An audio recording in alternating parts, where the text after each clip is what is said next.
Welcome to Interstellar Cosmic Conversations, where we share experiences from our hearts to empower others.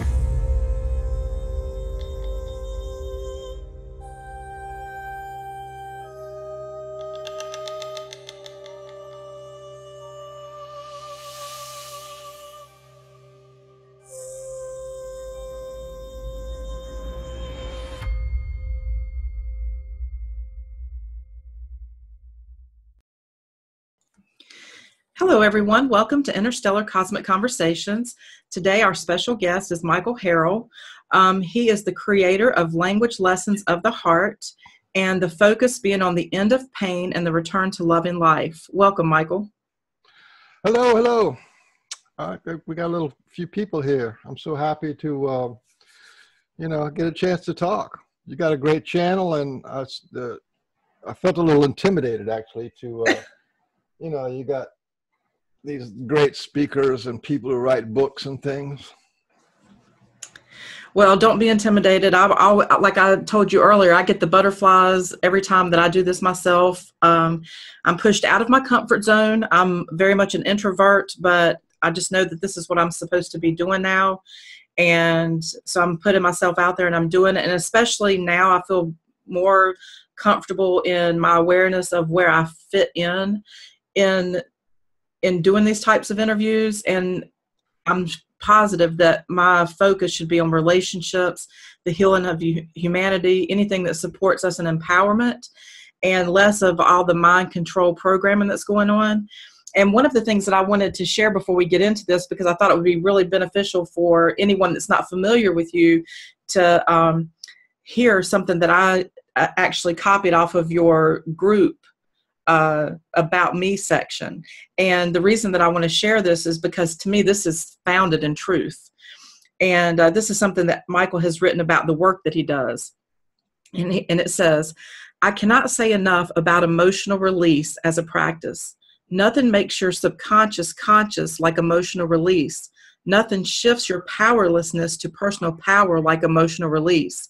Nothing heals your deepest wounds like emotional release.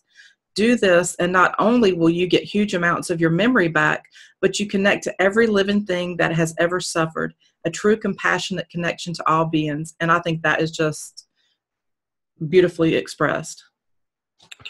Wow, what a great introduction. It's not like I wrote it myself.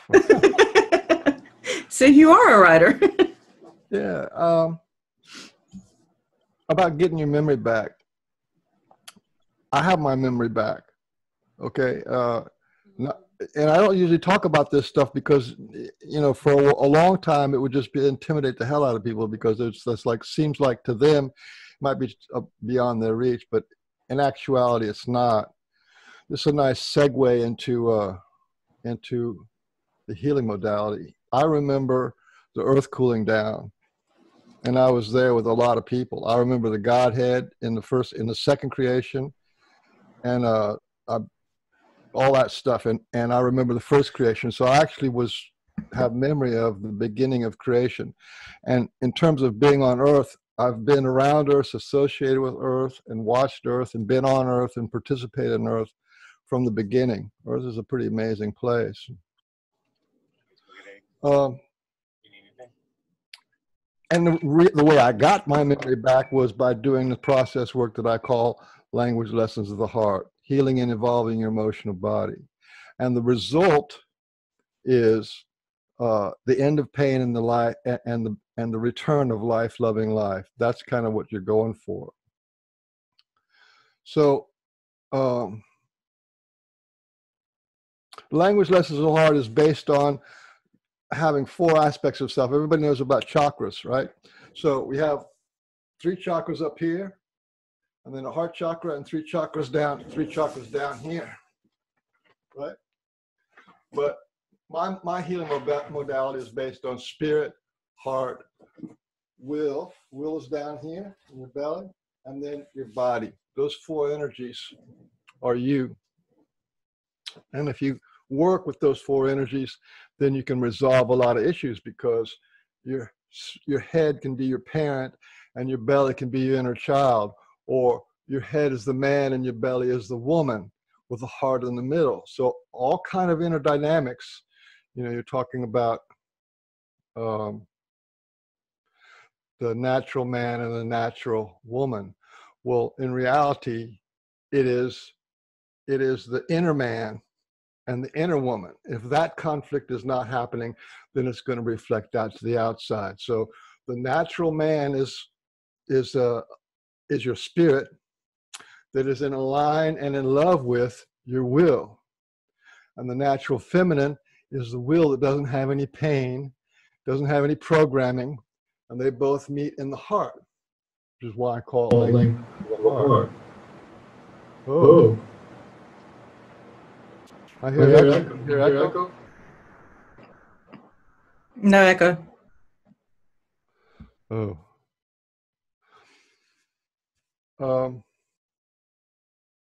Okay, so I just told you that I have memory that goes all the way back to the beginning of creation, and to the beginning of polarity, the beginning of separation, and the descent into matter. So really, when you do healing on your physical body, your mental body, your emotional body in this lifetime, it actually heals all the way back to the beginning of creation. So the difference that I have between other modalities is you start with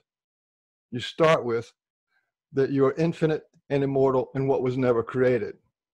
When I know this may sound strange, but that's where you start. You're infinite and immortal in what was never created. So that's who we are. Can everybody say that? Can everybody say that?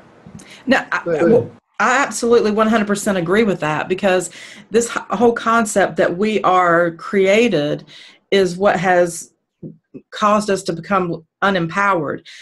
To know that we're infinite creator beings and that we're actually participated in another's creation is a part of exploration. It's a journey of discovery. It's not, we're not here. We're not like sinners in, you know, some God's creation. We're here, but with intent. We came here with a will of intention to create and co-create.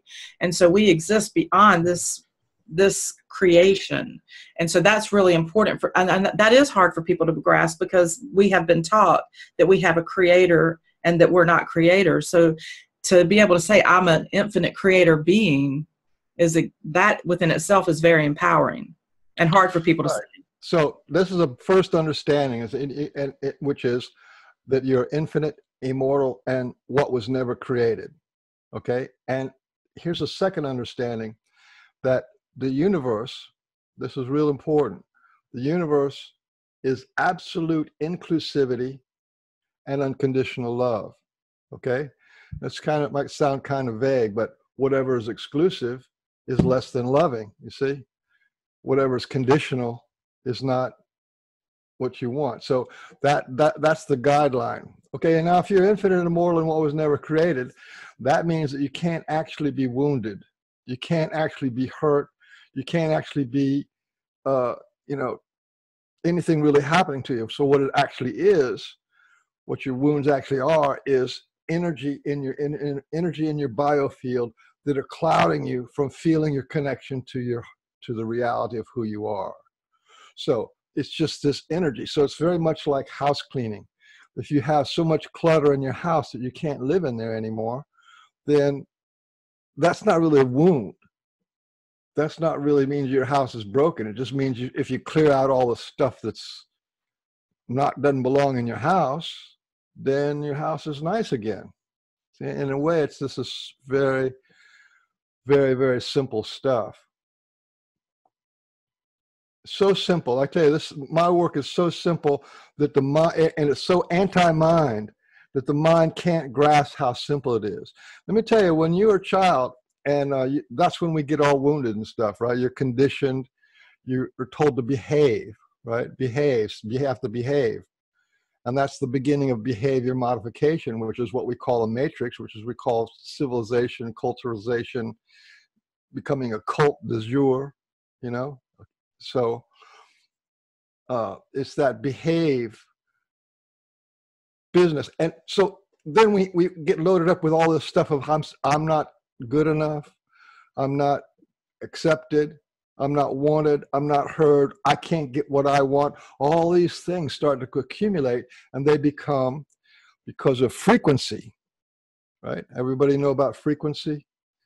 Because of the frequency of the times that it was told to you, it becomes a habit. It becomes a reality that you live in because of the frequency. Yeah? The frequency of the amount of times that you're told, no, stop, don't do that, you're not good enough, stop doing that, clean up your rooms, eat your plate, so you can't watch TV, all that, no, no, no, I love you, but you know, if you have to do this and that, okay? That's a frequency.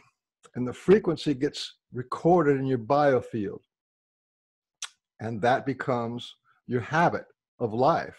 So if your habit in life is to feel bad, then you can feel bad for 30, 40, 50 years because you have these messages that are telling you to feel bad. Yeah. Which none of them are true because you're infinite and you're immortal and what was never created. And all this stuff just got stuck onto you. Yeah.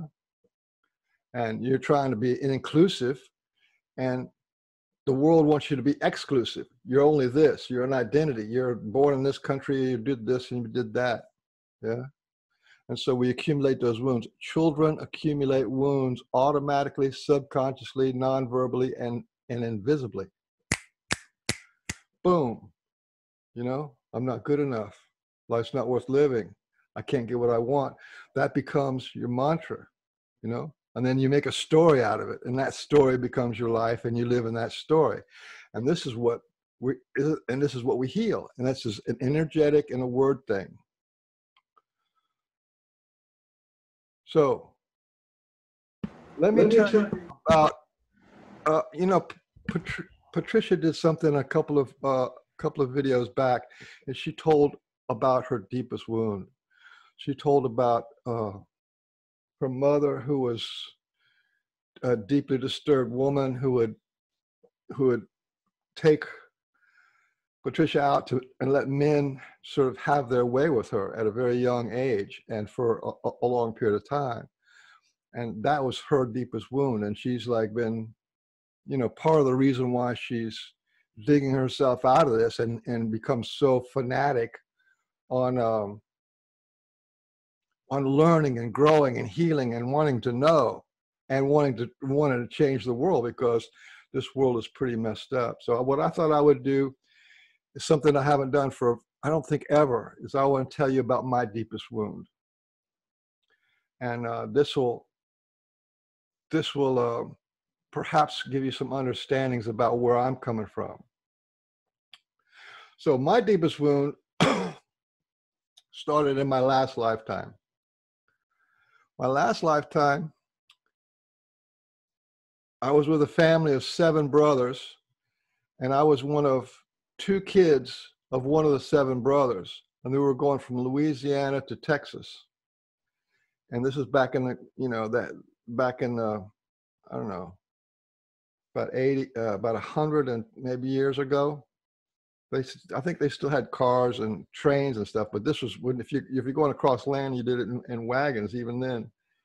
So, and this was at the end of the Indian Wars, and their wagon train. So half of the brothers, there was 7 brothers, so 3 of them decided they wanted to go. My parents and my family and 2 other uncles decided they wanted to go to Colorado to live, and then the other ones decided they wanted to go to Texas. So 4 went to Texas, 3 went to Colorado. And as soon as they split up, within a few days, the Indians came and basically killed my whole family in my last lifetime. And only me and my sister survived because I was like 4 at the time. And so the chief of that little tribe, and the tribe wasn't very big, but then there was only 3 families in these wagons, so it wasn't like a big deal. But so I went to go live with the chief and his wife and the family, and I was kind of like adopted. And I lived there for like 10 years.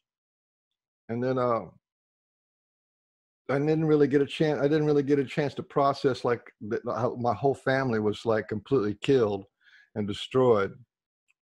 And so then I'm living in this Indian village, And the Indians had tremendous resentment towards white people because at this time, it was the end of the Indian Wars, and Indians had been decimated all over the United States, and there was a bounty on their head where if you want to make an extra $5, you could go kill an Indian and scalp them, and then you get $5 like animals.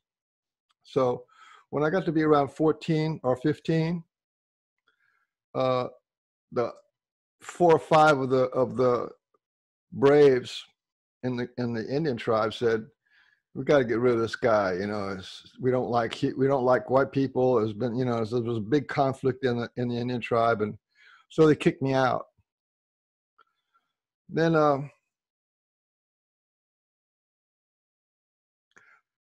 had to go to live with the white people. So I was like basically just had like buckskins on and had to walk into a town and try to survive that way. And I understood a little bit of English, but mostly I was speaking Indian language. And then I got a job as as a cowboy. What they did is actually take young guys like me, and you just go out on the reservation, and you go out where the cows are, and you just got to make sure that the wolves and coyotes and nobody steals the cows, and you know, that kind of stuff. Anyway, I didn't even last a year at that. I ended up dying there. And then that was that for that lifetime. The Indians found me, my Indian family found me, and ended up, I remember being buried in a tree so the birds could get me. Okay, then in this lifetime, my father was a military hero. He used to fly airplanes, and he flew torpedo bombers. And he was a squadron commander, and so that was faced death every day. And then after the war, 1949, 1950, he was living in Texas, Corpus Christi, Texas, with my mom. And he had issues. Okay, his issue was that his father was a Methodist minister, and he had 7 sisters, and his 7 sisters were all older than him, and they treated him like shit because they were dirt poor, and as a Methodist minister, he would have to go around, and so he had a pretty miserable childhood, and he couldn't handle the idea of living with 7 sisters. And my mom, and I have 2 older sisters. So when my mom got pregnant with me, he said to my mom, if this child is a girl, I'm going to leave you. And of course, it was something he said when he was drunk. Okay. Now, what this did to my mom is a shock went through her, and it went through me. And then she started thinking about, you know, we lived in Corpus Christi, sort of like on the edge of town. It was on a dirt road. We didn't have any screens on the windows, and it was like a little, you know, basically a little. My dad was like a, what do you call it, a exterminator with the bug spray guy in Texas, you know what I mean? So it was like pretty poor. And so she was freaking out. She didn't know what to do. So she kept this fear and terror of that she was going to be out on the street and with no money and no way to survive with 3 kids. So she really, really, really put a lot of energy into not wanting me, right? To reject me. And back then, you know, you couldn't have an abortion and stuff. So eventually I was born, and it was, you know, I was a boy, and that was good in a way. But my mom was went into a meltdown. She went into postpartum depression meltdown. And I mean, she was seeing bugs crawl on her, and she was psychotic, and she had to go away to a mental institution. And for like 6 months, she was gone. And then she had to get shock therapy, and she kind of burned her brains out. And then when she came back with like sort of wasn't really like a mother there. It was like she just acted like a mother. So here I am, and I felt all this stuff. So here I am with feeling like it was my fault that my mother was completely screwed up. Yeah. So I shut down. I didn't talk. I didn't walk. I didn't crawl. I didn't cry. I didn't do anything. I was just completely shut down. And that lasted for okay, here's one thing that happened is when I would just stay in my crib all the time, because my dad had to work, and then my older two sisters, they couldn't really take care of me and give me love or anything like that. So I didn't learn how to crawl, because they never put me on the floor to crawl. They just left me in the crib because I didn't complain. So it's crawling, right? When you crawl like this, when you learn how to crawl, that is where your left brain and your right brain connects. And if you don't crawl when you're a child, then your brain doesn't connect, and that gives you dyslexia. Your brain's not communicating. So that gave me dyslexia, which started off my school career, you know, having to fail in 3rd grade. And so I ended up with this huge, gigantic, world-class bad self-image. There's something wrong with me, right? I'm not good enough. You know, there's no love for me, and it's all this kind of stuff. And okay, but my whole family was like, you know, so my dad was, on one hand, is a really beautiful guy, but he was also a mass murderer. And he was also did this thing to my mother. Even though he loved her, he just sort of like shattered her whole life. And then there's me growing up. Then later on, by the time I got into high school and stuff, we moved around. But by the time I got into high school, my sister had problems. She got pregnant, and then they sent her off to go have the baby, which is what they did in the early 60s.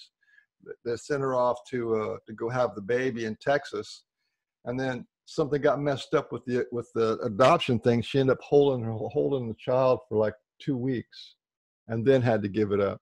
And this made my sister go crazy, and she went completely crazy. So I spent my high school looking after my sister, who was suicidal and manic depressive and psychotic, and she would see animals and try to kill herself, and so that's was my deepest wound. So you can see that the reason why I'm saying this is that the destruction of my family to death in one lifetime, and then come into this lifetime and then the being rejected so powerfully and profoundly, and not loved by the Indian people, and then being rejected so profoundly and not loved by my own mother, and then, you know, so that's how I came into this world. That was my deepest wound, and that's what, like I said, a world-class bad self-image. I would think that everybody in the entire world was better and more worthy than I was. And but on the other side of the coin is I was kind of destined to bring this language lessons of the heart forward. So when I was in my 20s, I met my first enlightened man. And then by the time I was 22 or something, I had met 4 enlightened people. And one of them was a guru. And I started doing meditation, and I meditated for like 15 years. And so I had this bad self-image of like, you know, I can't even read, can't write, can't finish college, can't do any of that kind of stuff. But then on this other side, I had this great power of illumination, of meditation, and enlightenment. And then I had a midlife crisis, and some woman, a wise woman, said, "Hey, you're way out of touch with your emotional body. You know, you're having a meltdown. It's a midlife crisis. This is a dark night of the soul." And that's what started me on the process of doing language lessons of the heart. I learned little pieces at a time, and I just happened to get hooked up with, like I said, I'm having these masters come to me, and then also had teachers of healing teachers come to me. It's like, I guess because I needed it, because I was in bad shape. So what happened, and all this is while I was a carpenter. So what happened was, as a carpenter, right, I can visualize what's going on in building a building, putting a window in a certain place. You have to see it and then make sure everything fits together and all the steps involved. So what I did was, I had this concentration that I had as a meditator, because I meditated for like 15 years, and I started off with meditating 6 hours a day, and by the end of it I was only an hour a day. but I had this incredible concentration. So when I actually learned how to go into my emotional body, I had this concentration, and I could see that how I became wounded. I actually saw the steps of how I became wounded. And then when I reversed those steps, that wound was gone. And this is how Language Lessons of the Heart was born, was by this incredible awareness and self-consciousness of meditation plus emotion release and connecting to how that whole thing's work. And then when I started doing the emotion release, then I started getting memory back of lifetime after lifetime after lifetime after lifetime after lifetime. And that's where I am now. Well, thank you for sharing that. That's what we're here for. You know, what you just expressed when you were saying how, you know, you shared what you had heard me express about my wounds, and then you started sharing yours.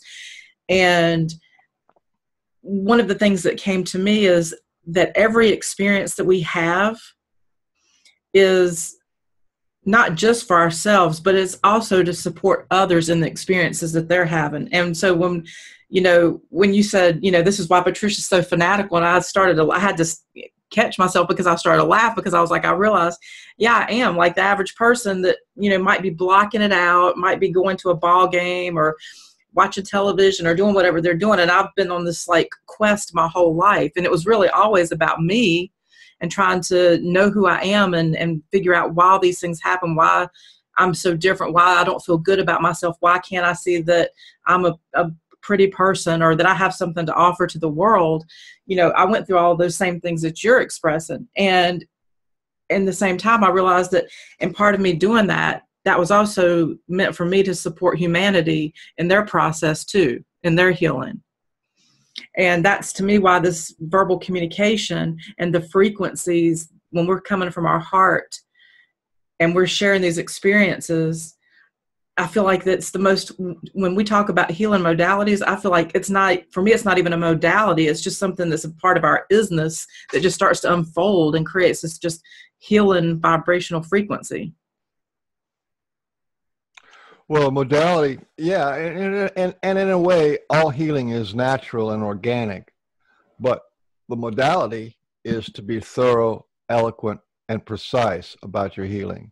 So if you don't, because you can do natural healing, but then remember, what happened to you was a result of living a natural life, and then what happened was it became a natural disaster, right? So you were living a natural life, and then it became a natural disaster. So there's a lot to be said for the polarity of discipline for freedom. Yeah. So if you have a certain amount of discipline, you can gain a lot more freedom. And if you don't have the discipline, then you get you catch what catch can.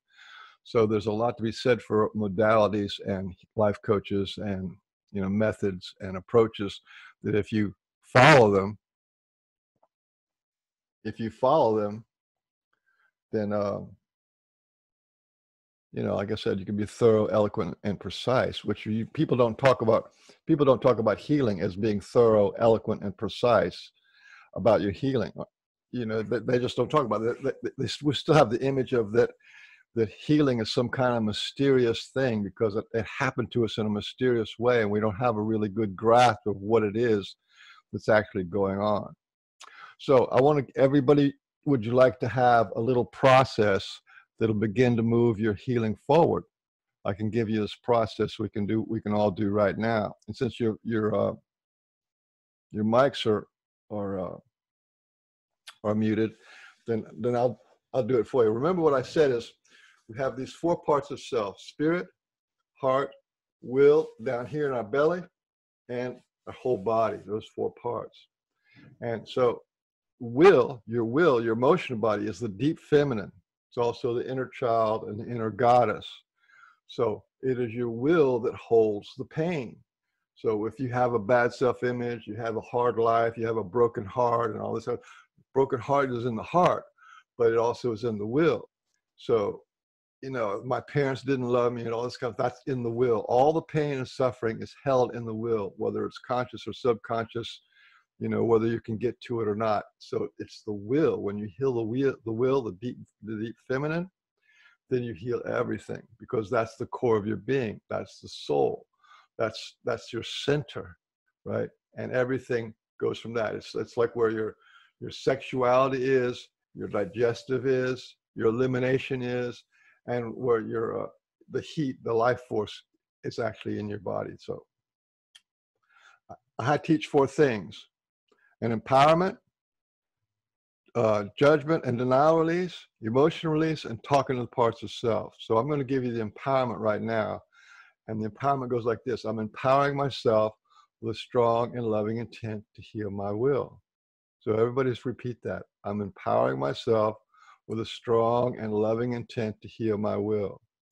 I'm empowering myself with a strong and loving intent to heal my will. And put your hand down here on your belly and just feel it and say, I'm empowering myself with a strong and loving intent to heal my will. That's what you want to heal. That's the area you want to heal. I'm empowering myself with a strong and loving intent to heal your will. So it's about frequency, okay? When we are children, we hear over and over again, thousands of times in our life, no, you can't, you shouldn't, you stop doing that. You're not allowed to. Children should be seen and not heard, or I'll beat the will out of you. You're a willful child. Stop being so wild. Stop being, noisy. You're too noisy. It's all these messages over and over again was told to you so frequently that you get into that frequency that you carry that around with you. So what I'm empowering myself with a strong and loving intent to heal my will is the opposite of what was told to you when you were a child.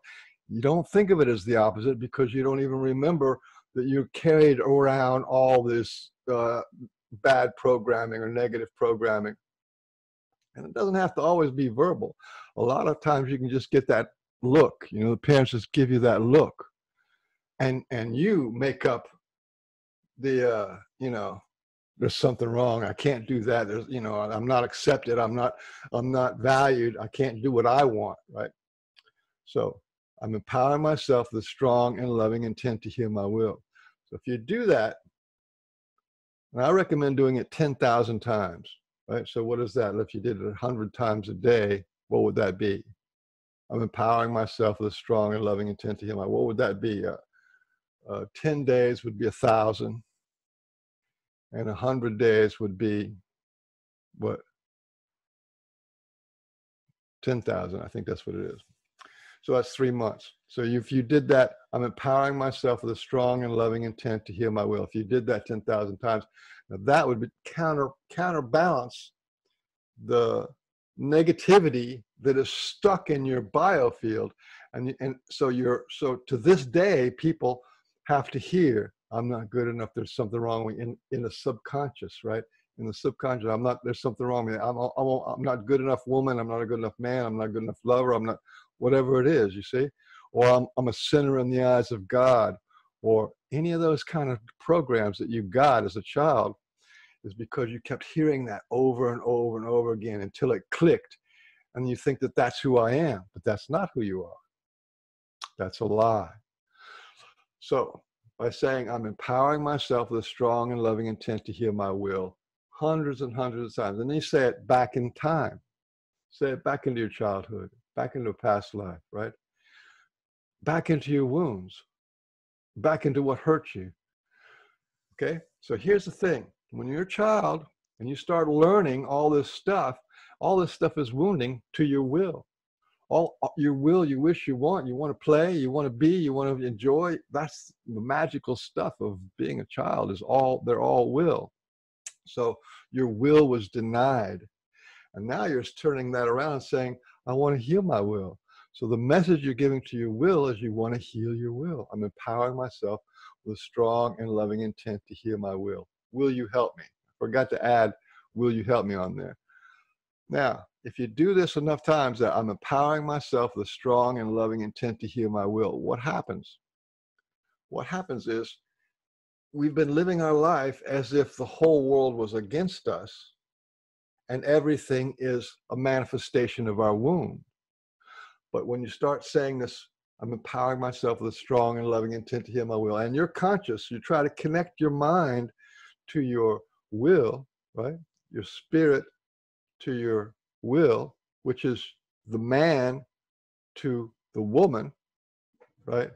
You want the man to embrace the woman saying, I'm going to heal you. I'm going to be with you, right? So what happens? You say, I'm empowering myself with a strong and loving intent to heal my will. Will you help me? And it changes to where everything in the world is now possible to heal you. Yeah, that's a shift you want.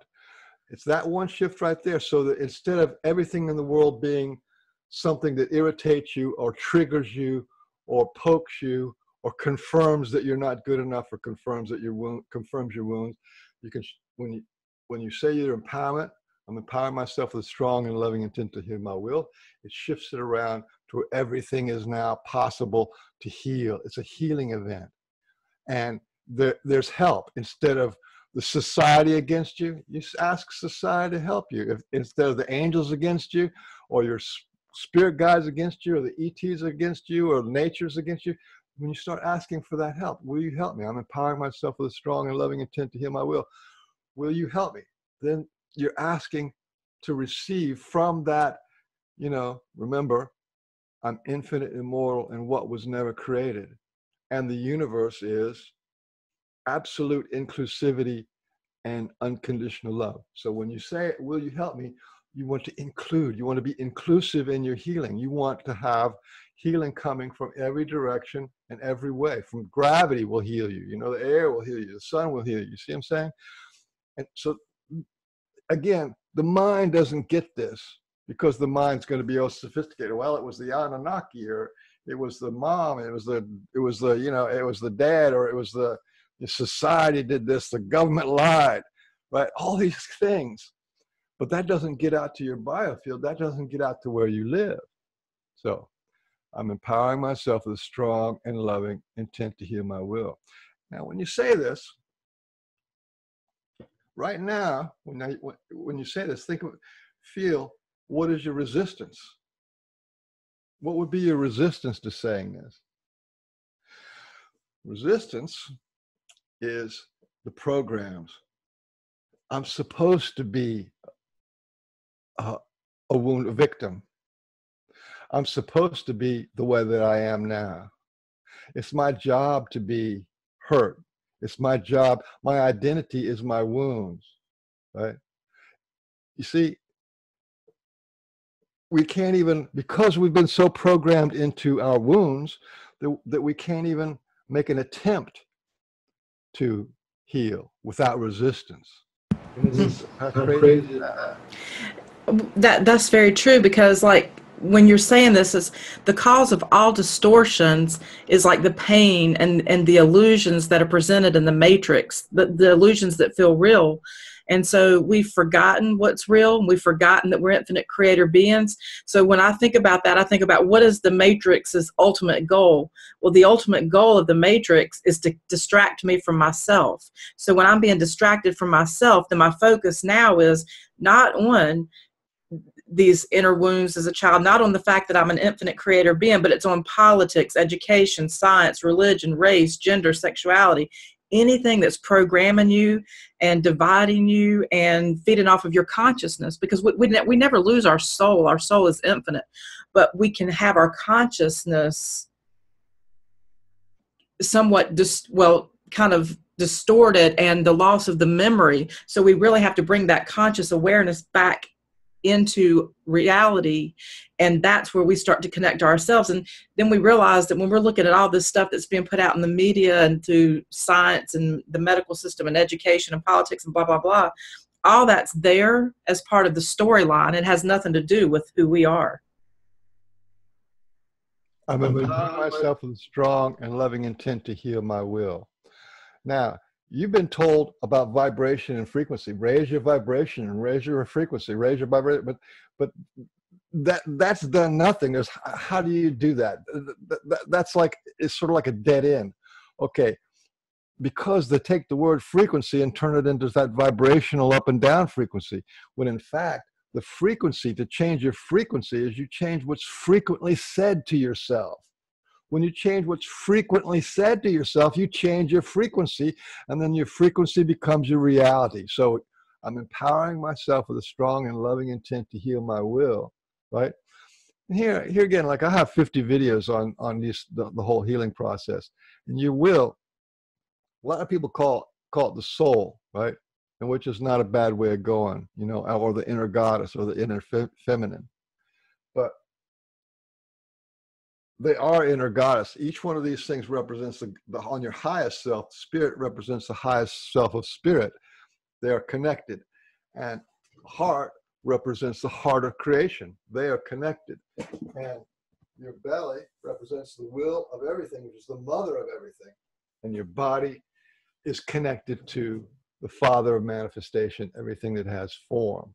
So by healing the will, you increase your intelligence and your connection to what is the reality. That's kind of a big deal.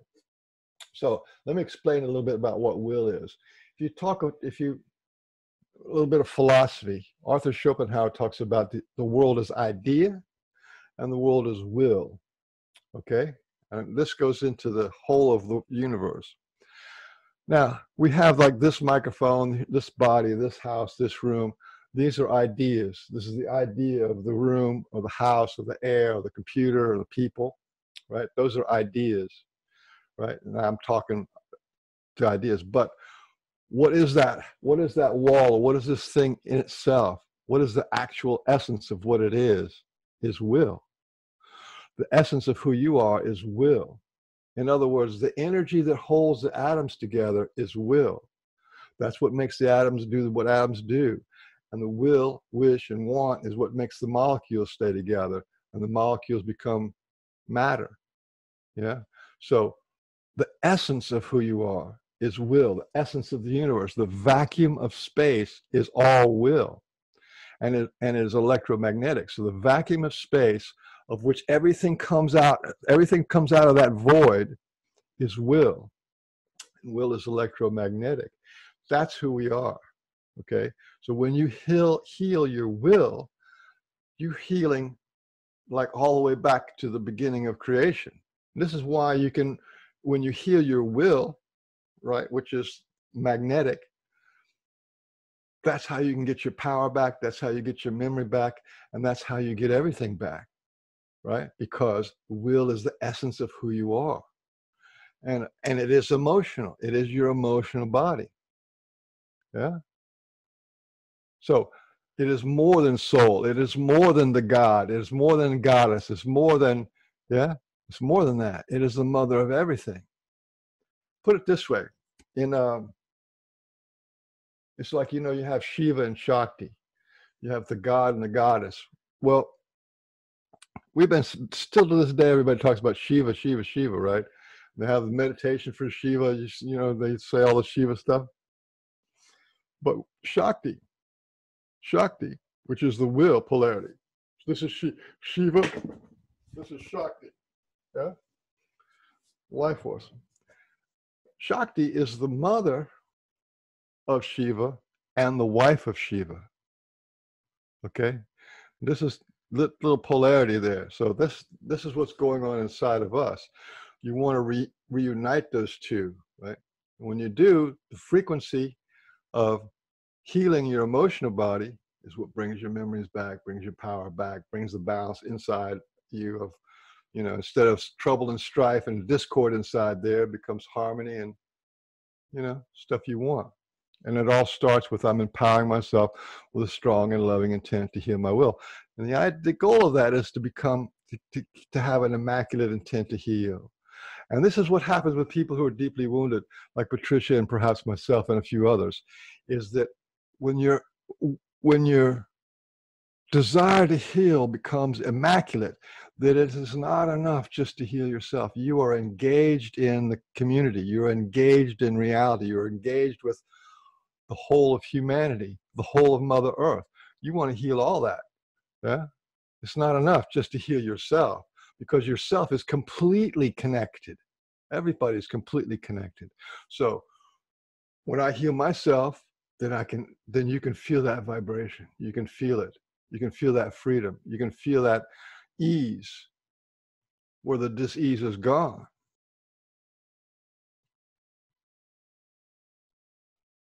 I'm empowering myself with a strong and loving intent to heal my will. Say it,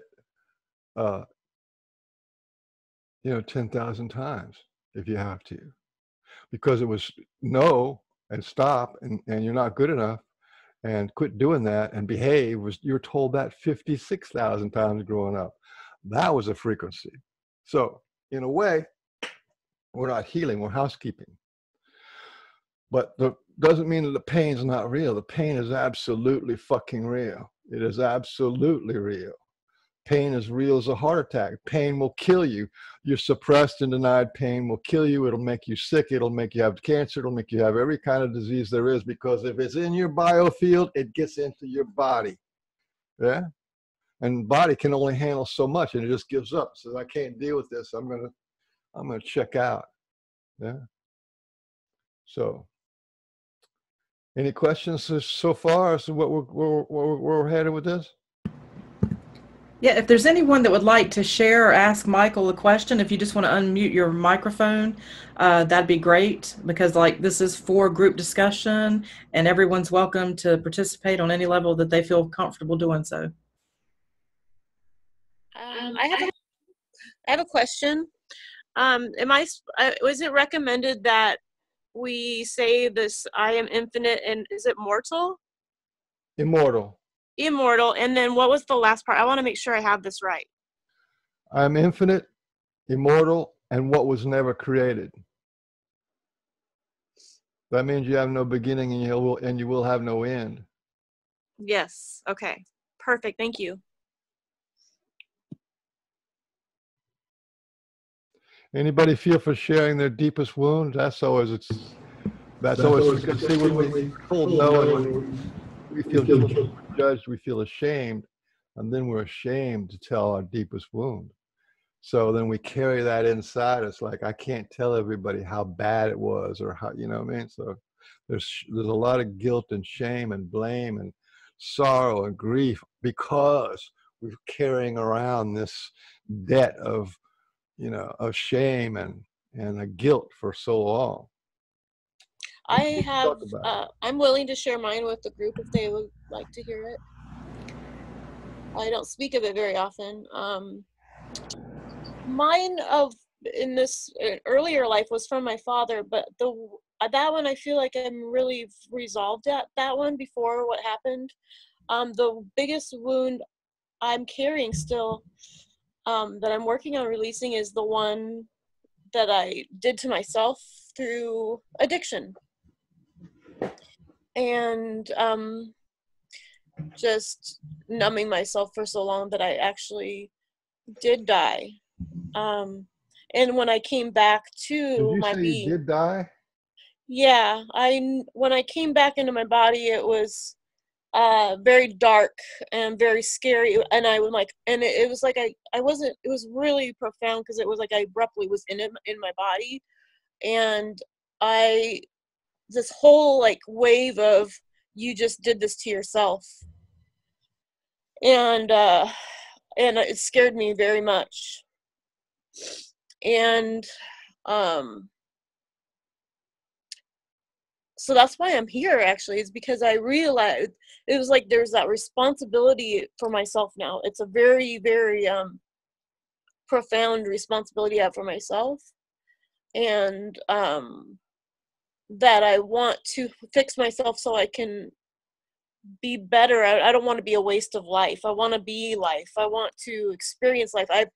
Before that happened, I didn't want to be alive. I didn't have any real purpose or like anything. I was just like dead when I look back. And now I want to live like so much. Like, it's not easy, but I don't care. I really just love life. And so I'm like 100% in this. Ever since that experience, which was, there's a lot to it,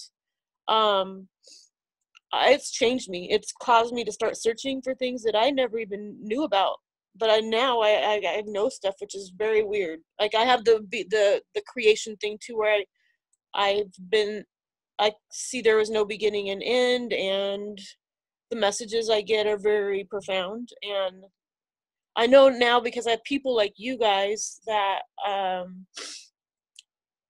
I'm not crazy, but I felt like I was gonna go crazy at first, you know. But just having these you guys, oh my gosh, it's changed my life. It's given me a sense of ease and comfort, and I'm forever grateful for that. That's amazing. You had a near-death experience. Yeah. Well, anyway, I wanted to talk about that because that's really profound. You talk about a change of frequency. A near-death experience would do it to you. So what do we have here? There's a possibility of changing yourself when you have a near-death experience. When you have ayahuasca or a psychedelic experience, that changes changes your whole worldview. And then also when you have deep meditation, like I said, I reached this place where I could see light and, you know, had this kind of illumination thing going on, meditation for years and years. And that, yeah. And then there's a near-death experience, the drug experience, and a meditation experience. And then there's shamanic experience and all this past life experience, all these kind of things.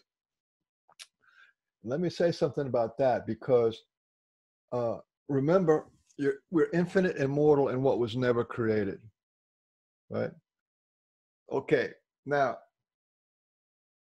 so what goes from one lifetime to another? Yeah, what's in this lifetime that's going to go into the next lifetime? Yeah, enlightenment doesn't touch what's going to go from the last lifetime to this lifetime, and from this lifetime to the next lifetime. So if you're a wounded person, most people who become enlightened, listen to this, most people who become enlightened is because of their wounds. Yeah. Buddha was terribly wounded. He saw that his life was fake, and then he went on this whole quest to try to find out what's going on because of the wounds that he had of being a pampered prince. Okay, so if you have a near-death experience, you open up and you have these vistas of possibilities and love and all this kind of stuff, and then you come back and it's like, well, okay, I still have my mom and pop issues, I still have my relationship issues, I still have my survival issues, my fear issues, my guilt and shame issues, whatever the issues may be. If you're enlightened, doesn't make you a good person, doesn't make you even a nice person. Okay, so the issues that we have, emotional issues that we have with our will, and the conflict between thoughts and feelings, right, isn't touched by enlightenment, by ayahuasca, by psychedelics, or by a near-death experience, or by people who have gone off-world into a craft many times. There's a lot of people going through that now, or any of those kind of things, or meeting an enlightened man and being in bliss and all this kind of stuff. So this is kind of a profound understanding. It's like we've had people who have had near-death experience and people who've been enlightened for a long time. There's been millions and millions of people who've been enlightened on this planet, but the planet itself, human beings themselves, haven't really changed much. So there's normal people, and then there's these enlightened people, and the enlightened people seem to be doing okay, but if you're not enlightened, then you're screwed. You see what I'm saying? So you do your internal housekeeping, and what you want to change is what you came in with and what you're going to go out with.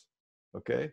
And so to release the judgments and denials and release your emotional pressures, that balances everything out. That's actually what cleans your house. So in order to do that, you have to have a certain amount of momentum going, instead of self-sabotage and self-wounding, to, self-healing and self-care and self-love. It's amazing. Sometimes it takes a near-death experience to awaken to self-love, or you have to be so wounded and crippled and crushed that the only possible way that you could possibly survive is to find some shred of self-love, and then you hold on to that self-love, and then you start healing. Yeah. So Thank you so much for sharing that. You know. Yeah, thank you, Melanie, for sharing.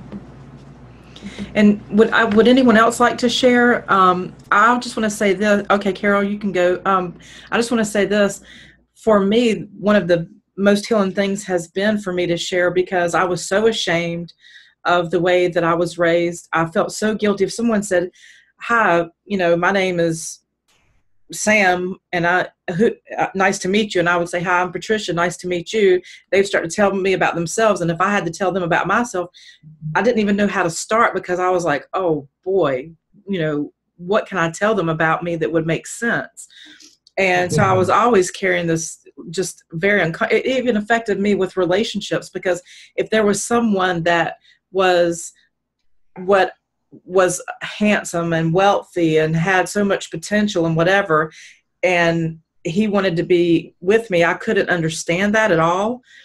And if he wanted me to go meet his family, that would make it even worse, because I'm thinking, I'm going to go there and they're going to ask, who are you? And I'm going to be like, well, and I just didn't know where to go. And what I started to realize is when I accepted my life, and when I was able to tell everyone who I am, that there was no one that could embarrass me or shame me or anything, because I was taking all that away. I was empowering myself by acknowledging who I am. And that started to make all the shame and embarrassment go away. And then I could be like, yeah, you know what? This is my life. These are my experiences. That's not who I am. These are my experiences. And then I started realizing what a gift all of these experiences were, and the way that it has opened me up to be able to be more compassionate and empathetic. And it's a lot of pain and a lot of struggle, and you've got to do a lot of work to get to this point, but it's the most liberating thing that I've ever experienced. I'll be quiet, Carol. Well, when I was 16, my first boyfriend died of a car accident, and I carried a lot for many, many years. I just suppressed that. And when I started doing the healing in the past few years, it was like a bottomless pit. It was a trigger to something else that was bigger, and I could never get to the bottom of it. And when I started going back to death and how that had affected me, I realized that when I was born, I came into this world through my mother, who was grieving the loss of a 2-year-old child. And that is where, and just recently I've really been connecting to everything. Sorry. And that is where I think all of that trauma really came from. Because if I stopped and looked at myself as a child, going into a teenager, there was a lot of resentment, a lot of bitterness, yet a lot of guilt and shame, a lot of submissiveness, and a lot of people pleasing.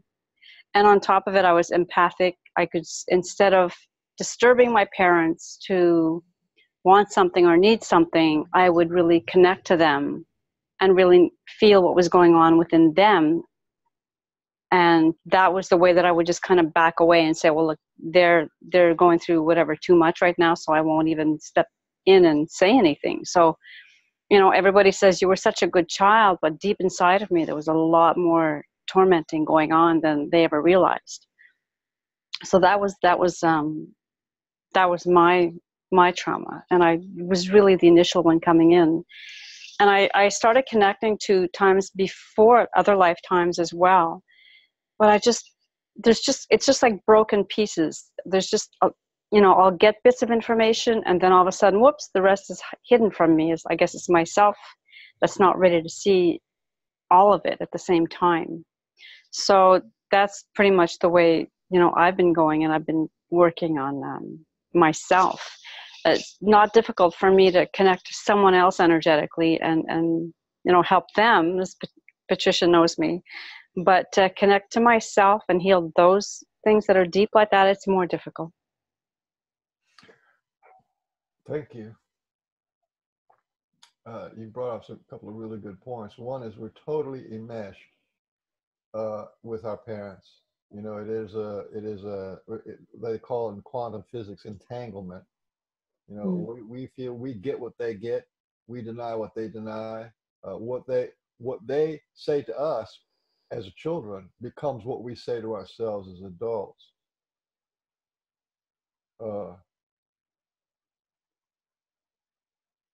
I never met an empathic person who wasn't wounded.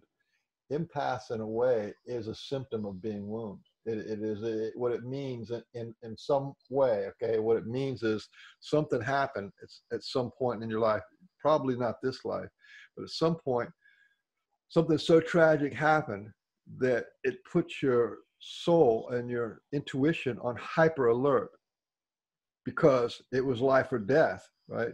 So that hyper alertness goes from lifetime to lifetime, and then, of course, your patterns repeat, the frequency repeats.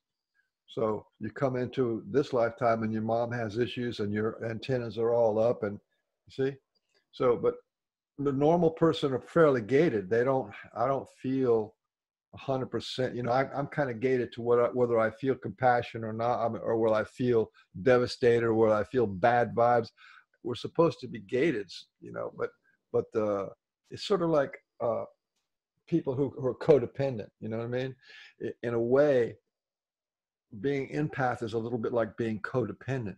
It's like, it's which is a little bit out of balance. Like you need to be able to live your life unhampered by the other.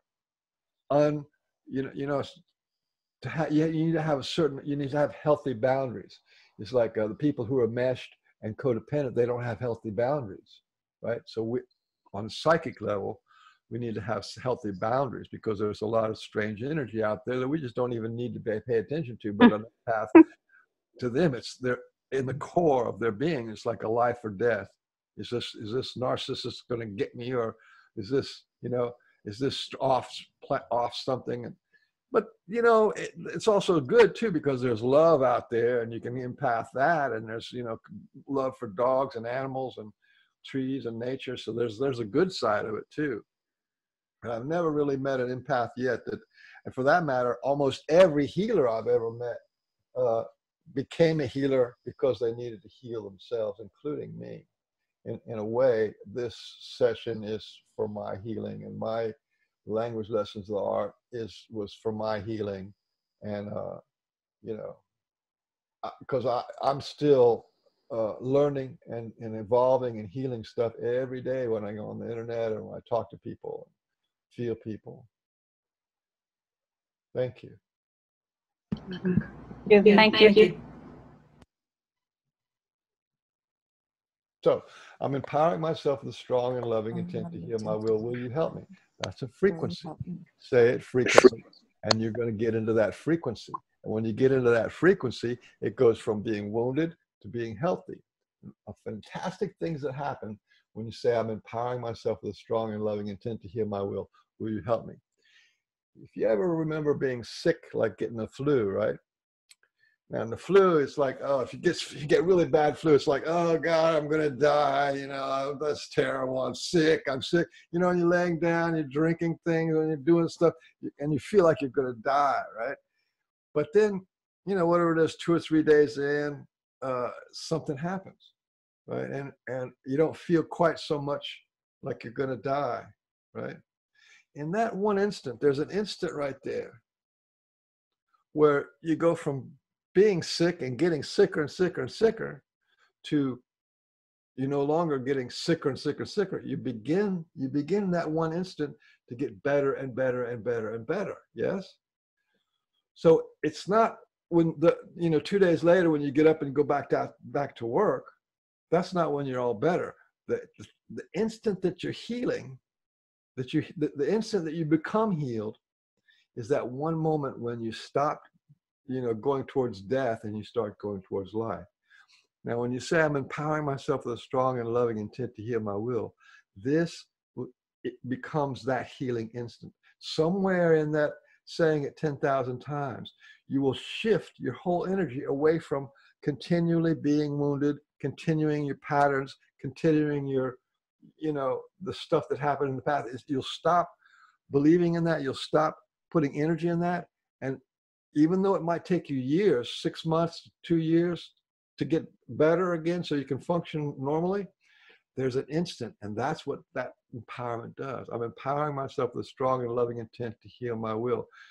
And it was funny because Melanie talked about, I want to live. I have 3 empowerments. One is I'm empowering myself with a strong and loving intent to heal my will. Will you help me?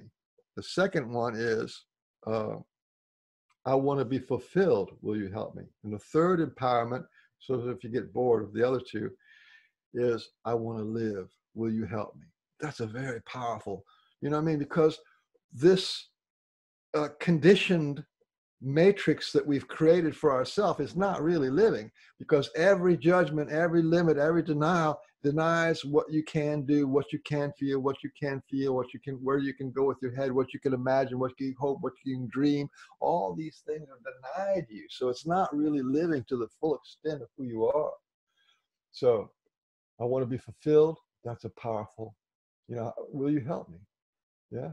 You want the whole universe to help you heal. You want all of nature. You want your past to become a healing event instead of a wounding event. Yeah. Whenever you list or tell the story of what happened to you in the past, that story is full of judgments. My mom did this. Something was down with my dad. My dad was an alcoholic. I didn't get enough love. We were poor, or I was judged. I was bullied, right? And then you build that frequency, and that becomes your identity. And then you carry those identity boxes around on your shoulders for the rest of your life. And none of that stuff is true. One of the reasons why it's not true is because you're infinite.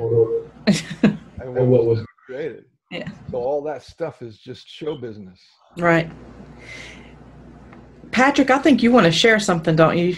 I've seen you unmute a couple of times. I think Patrick would like to share. If that's okay to go ahead and do that. Yeah, I really, it's not so much as share as I had a couple questions, if that's okay.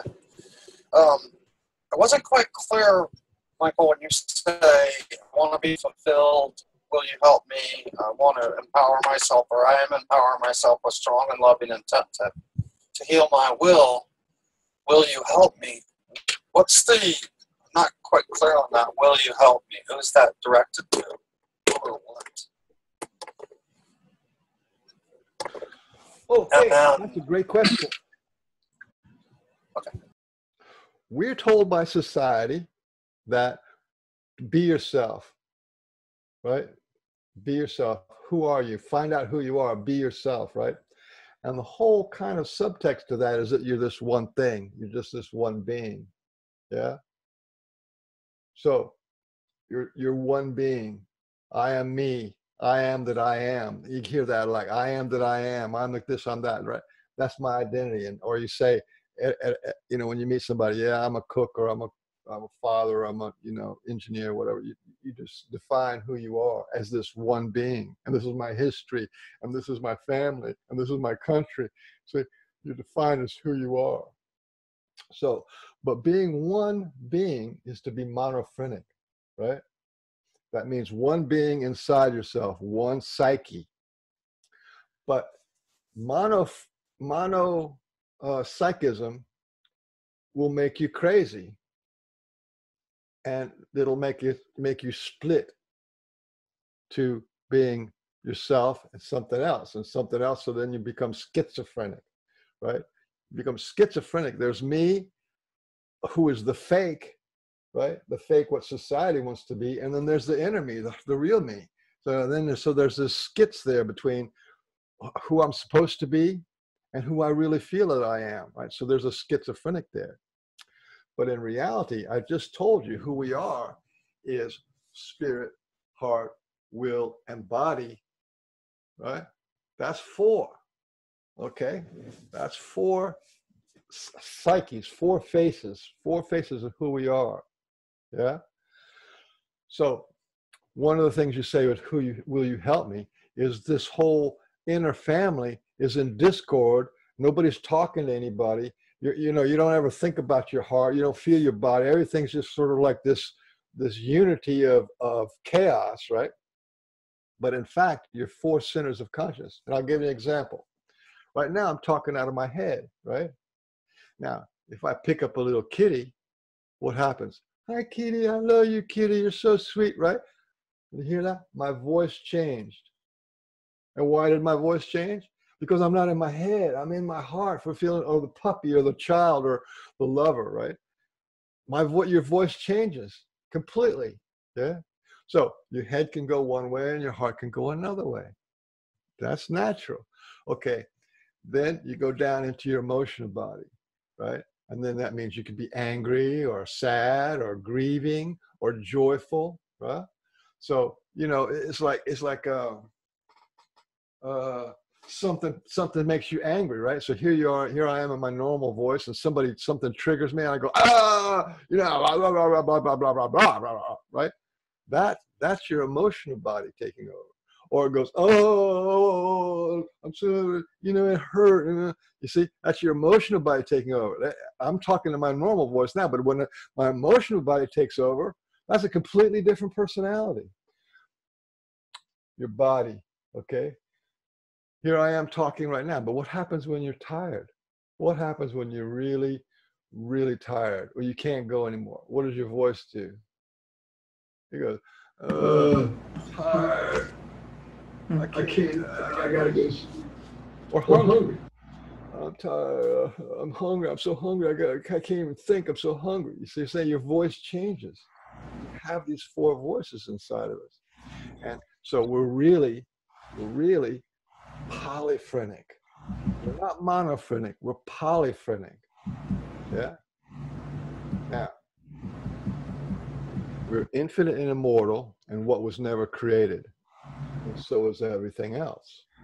Yeah? So everything is polyphrenic. And there is, if you go into unity consciousness, anybody ever heard of the all one, unity consciousness? What does that mean? Well, for me, I see, to me, when someone says oneness, I think there's multiple ways to perceive that. For me, I still feel like an individual, infinite creator being beyond creation. At the same time, I feel like unity for me is the natural state of isness, the harmonic resonance of everyone being in unified harmony and coexisting on the real level, not with any kind of illusionary programming. But I don't have like that. For me, I don't see the hive, like we're all one and there's nothing beyond that one being that's branched out everywhere. That's just the way that I've experienced myself. So that's how, if you ask me, that's how I see it. Yeah, that's pretty good. That's what most people think. Anybody else have any ideas of like the all one? We're all one. Okay, well, what that means is inside of me, through my spirit, heart, will, and body, I am connected to you. I'm connected to the tree. I'm connected to the stars. I'm connected to the earth. I'm connected to the animals. I'm connected to every human being. I'm connected back and okay. And what that means is I can be inside you and outside of you. I can feel you or not feel you.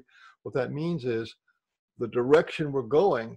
So right now I'm saying we're shifting away from monophrenic, just me, only me, there's the world and me, and it's me against the world, right? To being polyphrenic, which is having these four centers, and you're working as a team, right? One part of you takes the responsibility for healing the other part of you. And one part of you takes responsibility for making sure you don't get wounded in your heart or whatever. You see what I'm saying? So it's a teamwork kind of a thing. So that's to be polyphrenic. But the all one is to become omniphrenic. The way we're going is to be omniphrenic. So when you say, will you help me? That's an omniphrenic kind of a thing. You know, because maybe you'll touch a tree one day and it's like that tree will just like open you up.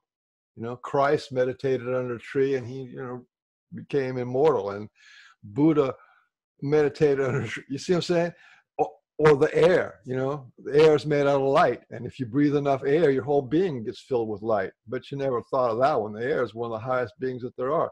But will you help me? You see what I'm saying? So when you go to will you help me, that's moving from monophrenic to polyphrenic to omniphrenic. Okay? And that's what you want. So you want your heart, will you help me? Yeah. Your will you help me? Your body, will you help me? It means to be congruent. You don't want your heart, your head going one way, your heart going another. Like think about it like when your kid going to school or something, or, you know, and they say, okay, you got to go to school, and your whole body is going like, man, I want to stay in bed, you know, and your heart is like in your emotional body going, man, I hate school. I hate school like a passion. You know what I'm saying? So, but then you say, I have to go to school. So your brain, your spirit, right, drags you off to school, makes you dress because you don't want to get ashamed and sticked or beaten or whatever they're going to do to you, right? So that means you're incongruent. So your heart and your spirit, your heart, your will, and body are not in alignment. But when you get them in alignment, your head, your heart, your will, and your body, you got like all the cylinders going in the same direction. No conflict, no resistance. Everybody's on the team. Okay, let's do this. You know what I'm saying? To be congruent. And if you're congruent, you become authentic. That means you saying and doing what you're feeling.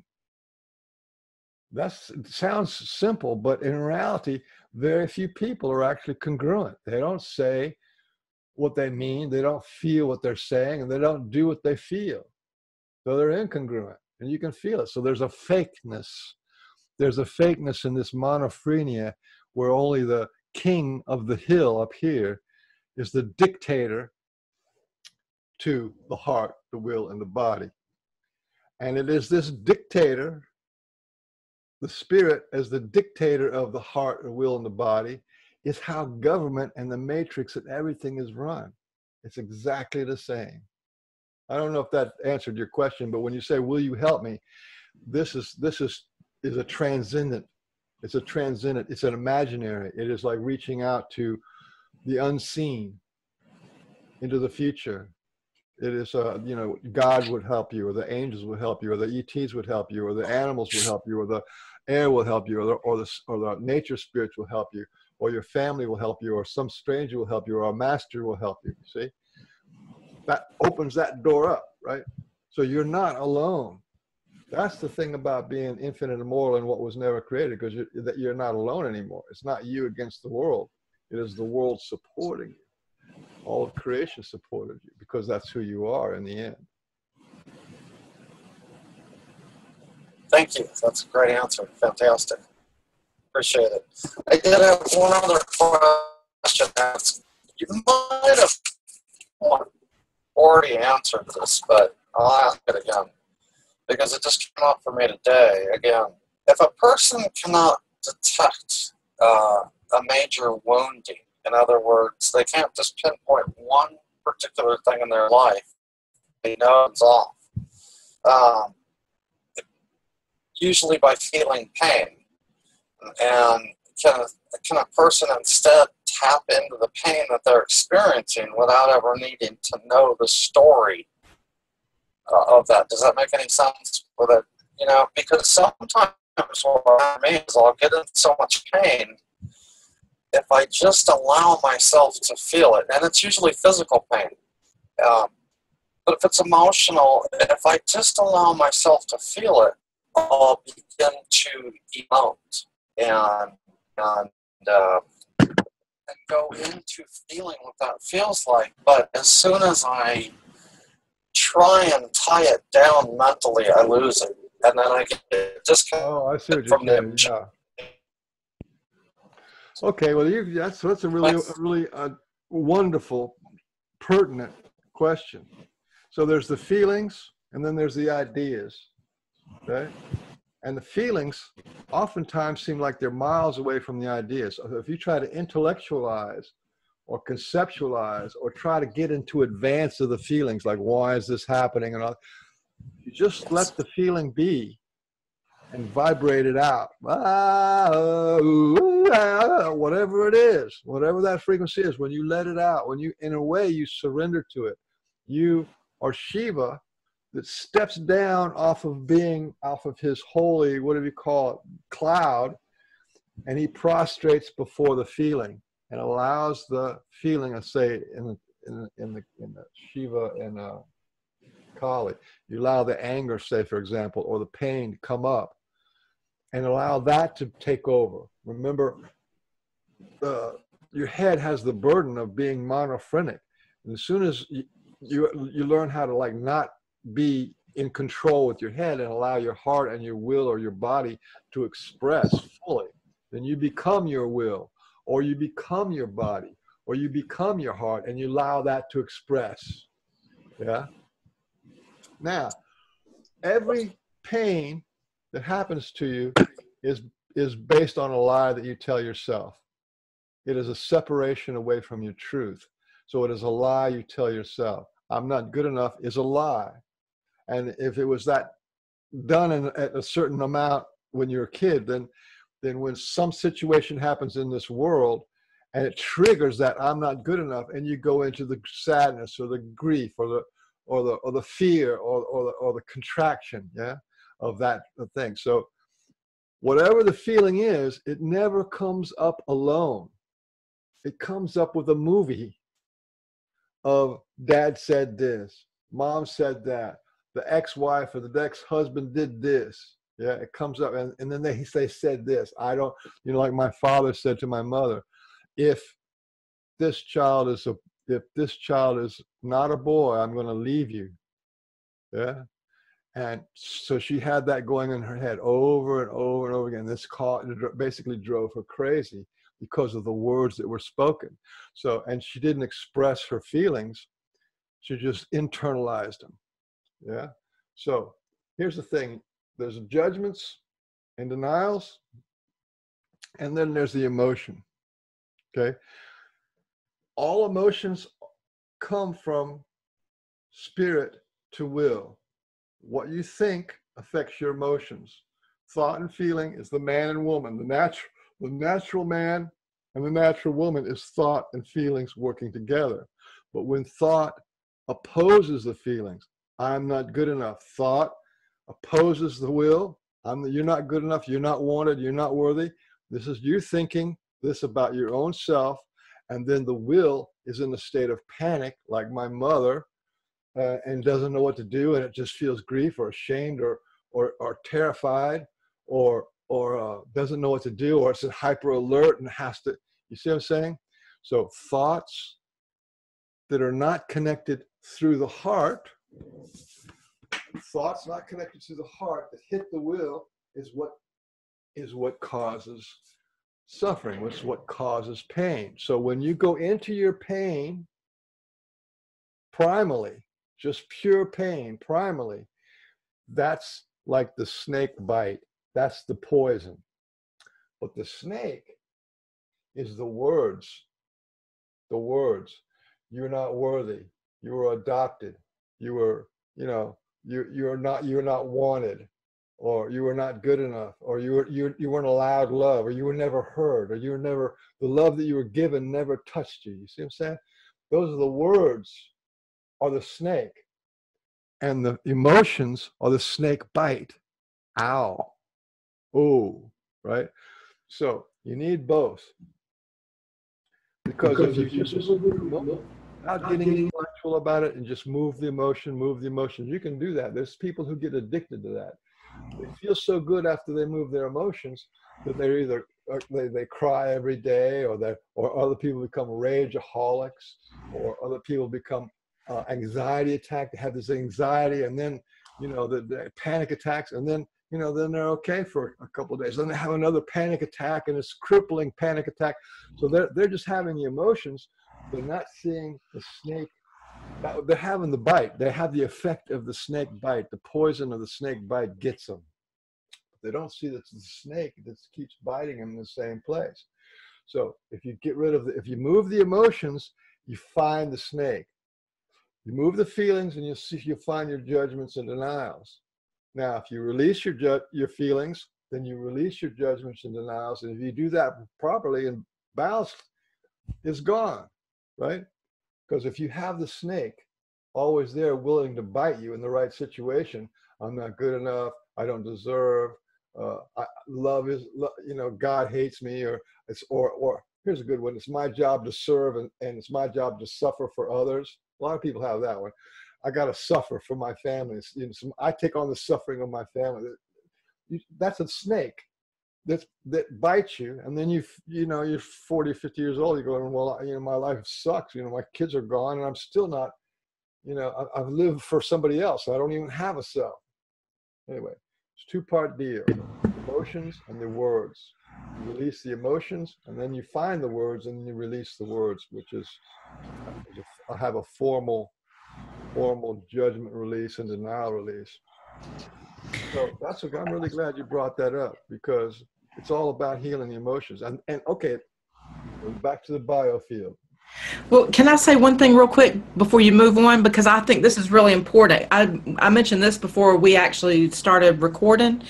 When someone says, because I think for those of us that have really experienced wounding, I do have memories from other lifetimes as well, but I focus when I'm talking to people in general, usually on this one, just to relate to where people are today, for people that haven't really tapped into those past memories. But the reality is we all come with wounds, and some of us are just addressing those and some are not. But a lot of times you will hear someone say, and I've been this way myself, well, I want to feel, but I can't. I'm just numb. I don't feel anything. And for me, when I hear that, I'm saying, is that true? Do you really not feel, or are you choosing not to feel? Are you in denial? Are you afraid? What? Because there are feelings that you're having on a daily basis, but there's certain feelings I'm thinking you're at that point you're trying to avoid. So the solution or the answer is, I'm numb, I don't feel. Yeah. Well, being numb and not feeling is the huge problem. Listen, the reason why we don't all have our memory back that goes all the way back to the beginning of time, the reason we don't have that is because there's pain back there. Now, when there was pain back there, right, it could have been from the Spanish Inquisition or a war or a rape or whatever was going on back there, it was miserable, and so you deny it, right? So I don't want to feel that. And then you die and you come back and you still don't want to deny, you still don't want to feel that. That was too much. So that can go on for lifetime after lifetime. But here's the thing about denial. When children do it, right? So they get upset, they cry, and then or they get really hurt. Maybe the mom and dad are divorced. They compartmentalize, and they put all that pain or that wonder that they can't deal with it emotionally. They're not sophisticated, so they compartmentalize, which we call denial. They deny it, they suppress it because they can't deal with it in this lifetime, at their current age, 4, 5, 7, 8, 10. They can't deal with it, so they deny it, right? Now, here's the thing about denial: is you cannot deny only your pain. What you deny goes right across the board. Life is vibration. So when you deny one part of your vibration, you deny it all the way across the line. And things like past life, things like personal power, magic, and things like remembering past lifetimes, that's subtle, right? And it doesn't get past the denial of the pain in the past. So whenever you connect with the pain in the past, that opens up the vibrational frequency for you to remember, or to get your power back, or to correct imbalances that happened back then, which is what karma actually is. Karma is nothing more than denied pain in the past of a certain pattern that got carried over into the now. Like I showed you, the pain that I had of losing my whole family and being rejected by the Indians, right, became losing my whole family from the time I was born, and being rejected by my father, being rejected by my mother, and then from then on, everything in my life was picture perfect, except I wasn't there. I was completely shut down. I was like Mr. Invisible. I didn't even learn how to talk until I was 21 years old. What I gave was, yep, no, okay. That's all I got till I was 20. I didn't even actually carry on a conversation with another human being till I was 21, because I was shut down. This is how it works. Yeah. Okay, you want to talk about some cosmic stuff and where this all plays into that? Absolutely. Okay.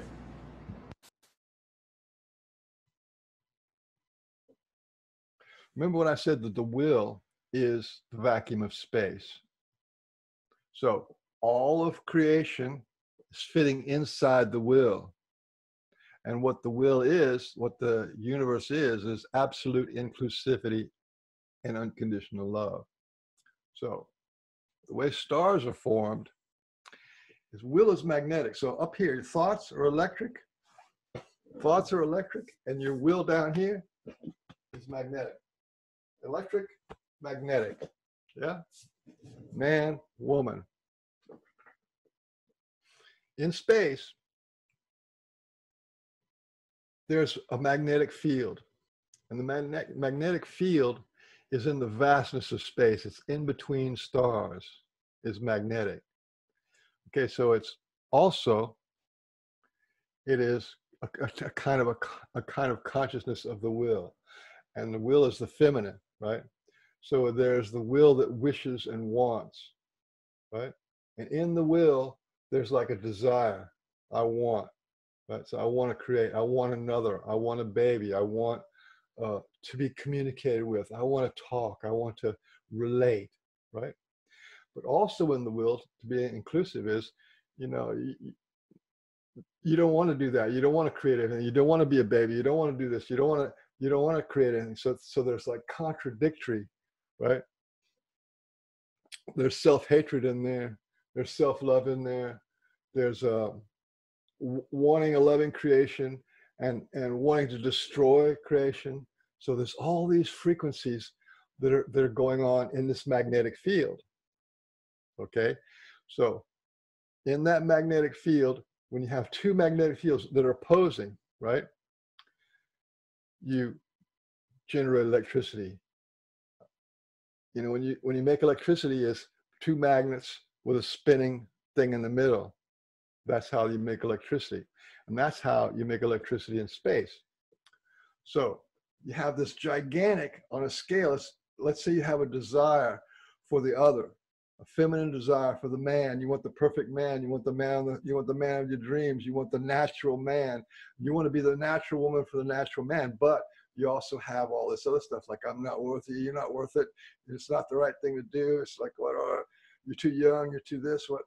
All these contradictory desires are also in the vacuum of space. But anyway, it's this huge, gigantic desire.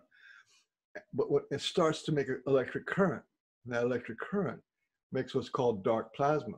There's 4 states of plasma. There's I think there's arc mode, glow mode, three layers, three states of plasma. Arc mode, like an arc welder, glow mode, which is like a candle, and the sun is in glow mode, and then dark mode. That's before it glows. It's electromagnet. So what happens is this desire is magnetic, to be, to know, to feel, to experience for the other. It increases in amplitude of the electric current that's holding in the middle. Okay, so then when it gets constricted enough, the current becomes higher in amplitude, and when it comes higher in amplitude, it goes from dark mode to glow mode, and that's how stars are formed. Now, when a star is formed, right, it is like this.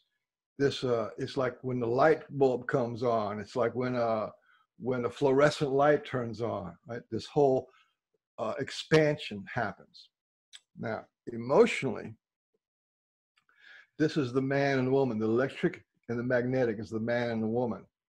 And in this dynamics is all the dynamics of everything that we experience between a man and a woman here on Earth, and between government and man and all this kind of stuff. It is in that dynamics of the creation of a star, which is also the creation of galaxies and life and all that kind of stuff. It is the desire against what is manifested, which is the electric light, which is the sun, which is the star that's formed. Okay, so in this formation of the star, remember that the universe is absolute inclusivity and unconditional love. So the whole idea is for this to be done in love. But that's not all that there is, because it's inclusive. There's also denied love, and there's also rage and hatred and all this other kind of stuff, self-hatred, self-denial, and all this kind of stuff. So coming away from absolute inclusivity into reality is to separate away from that and become conditional. Now there's a separation.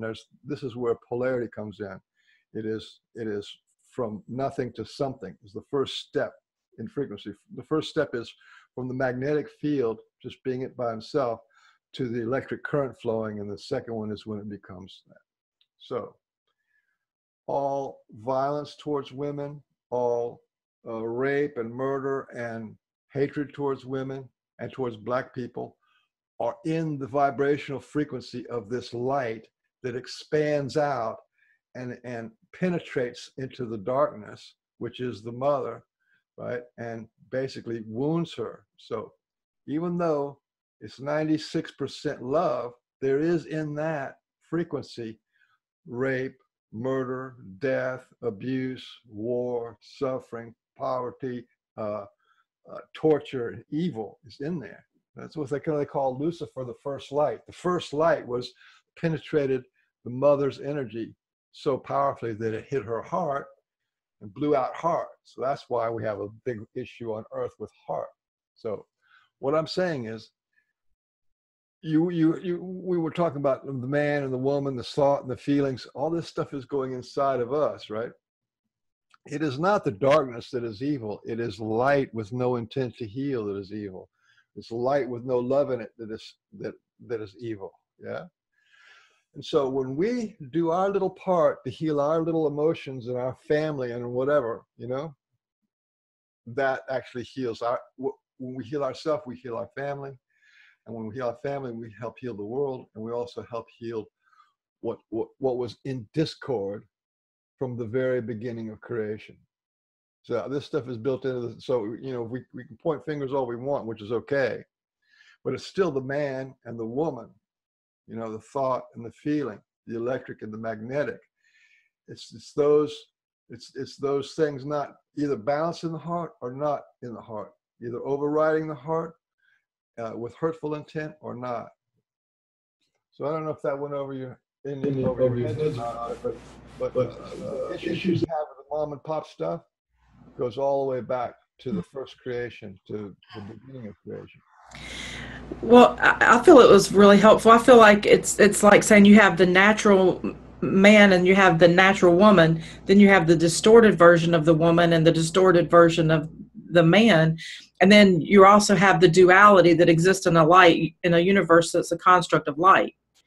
Yeah. So where you have the good, you're going to have the bad, and to me that kind of cancels it out when it comes to what truth is that it's not that there's necessarily good or bad or good or evil. It's just the duality that exists in this construct that is the way that we verbalize what we're experiencing and what we're feeling. Am I making sense? Yeah, and people like you and me and a lot of other people, what we've actually done is we've accumulated the pain that is intrinsic in the universe, which is intrinsic in society, is intrinsic in nature. We've accumulated that into ourselves, and we're transmuting that, because you can't create or destroy energy, but you can transmute it, you can transform it. So in a roundabout kind of bizarre way, we are the white blood cells of the universe. What we can heal and clean and cleanse in our vibrational frequency in our biofield is the exact same frequency of disharmony that goes all the way out into space. The ET people, you look at those people like they're some kind of special or something, but every single one of them, they're either in a war now or they've been at war for a long time. So it's like, you talk about hundreds of species. Whenever you start hearing about people who've really connected to the ET people, there's always war. There's always stuff that they've had to transcend. And the ones who are helping us are the ones who have transcended and resolved and healed their issues on the emotional level. And they've balanced out all the disharmony, which is what thoughts not connected to feelings that creates pain is all about. In this dynamics is all the stuff that we create the matrix out of. The matrix is created from us. If you want to take a sobering look at things, if you look at the government, how it lies, well, our spirit lies to us. When we talk about a bad self-image and our place in the world, that's a lie. Remember, we're infinite, immortal, and what was never created. That's the truth. And that the universe is absolute inclusivity and unconditional love. So when you have, you know, exclusive, you know, I'm this and I'm that, and nature's this and that, and you have all these kind of labels and beliefs and stuff, that's exclusivity, which is less than unconditional love. So it all sounds kind of complicated, but in reality, it's very, very, very simple stuff. I mean, I think it's really important what you just said about how we're creating the matrix, because there's a lot of anger and hatred that we have, you know, in general towards the matrix, towards the programming, and, you know, we haven't taken responsibility. Again, to me, it's like always owning it and acknowledging what we've co-created here, because it's like we're battling ourselves. So when I set all of my focus outside of me, because look, anything that's going on outside of me, I can't heal that. I can only heal what's within, and when I heal with what's within, then that's contributing to the healing process of the whole. So I feel like, you know, we've got to, for us that are saying, hey, I really want to move through this, we've got to stop looking at all the programming that's being put out there. And we've got to stop fighting it and start just focusing on what, you know, who we are and what we want to continue to create, what we want to emanate out into this reality, and live in our natural, organic, pure will, like what you're expressing. So I feel like that plays a huge role in it. Why are we fighting the matrix? Why aren't we just focusing on what's in here that is creating that?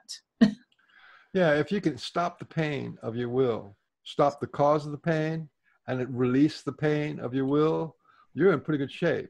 You're back into factory specs, and that's where your heart is connected to the heart of creation. Your spirit is connected to the Father of creation of everything.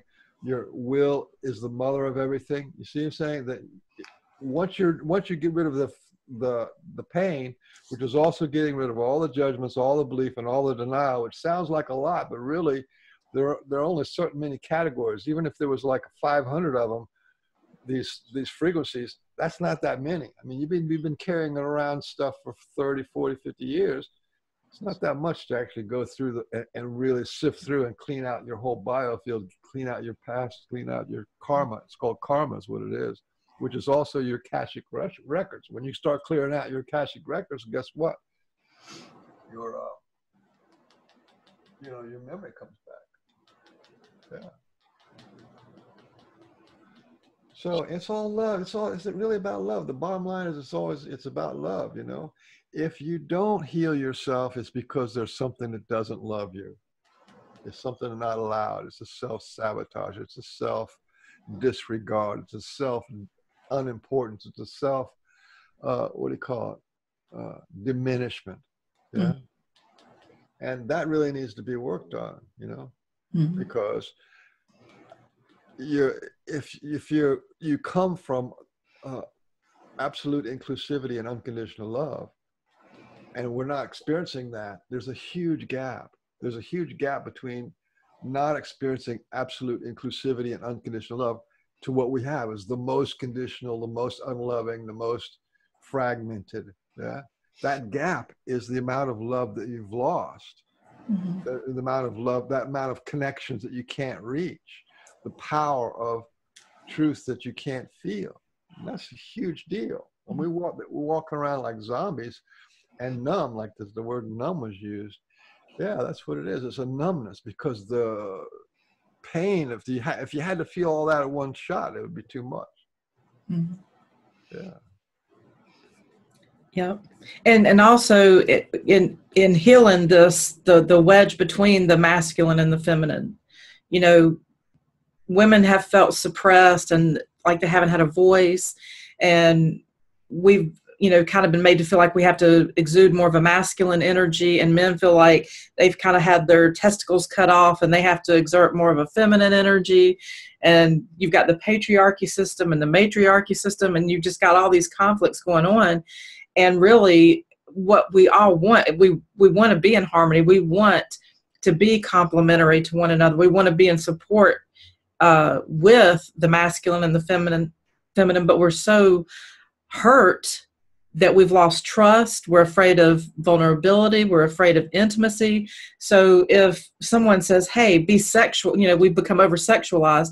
So let's be sexual. Okay. Well, we've been taught that. We've been trained how to do that. It's like, you throw a dog a ball and he goes and gets the ball and he brings it back and he's made his owner happy. That's kind of what sex has become for a lot of women. Like, well, this is what I have to do to get a man, and I have to wear a certain type of clothing. I have to behave a certain type of way. And so then they lose sight of what intimacy is. They don't know how to be vulnerable or trusting. And I think it throws, men out of whack too, because then they're not really getting the nurturing side of women that they have to offer when we fall into that role either. So we're kind of, just tormenting each other and hurting each other, wounding each other by not being able to be vulnerable and intimate. And so I think, that's a big subject, but I think that's really huge also in healing the whole, because that's what to me, everything starts with relationship.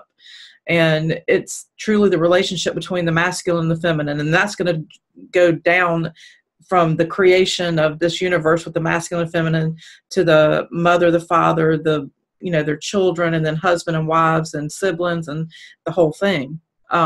Because that's where the true disconnect is. Okay. The outside, what you see on the outside is what you got on the inside. What you got on the inside is what you see on the outside.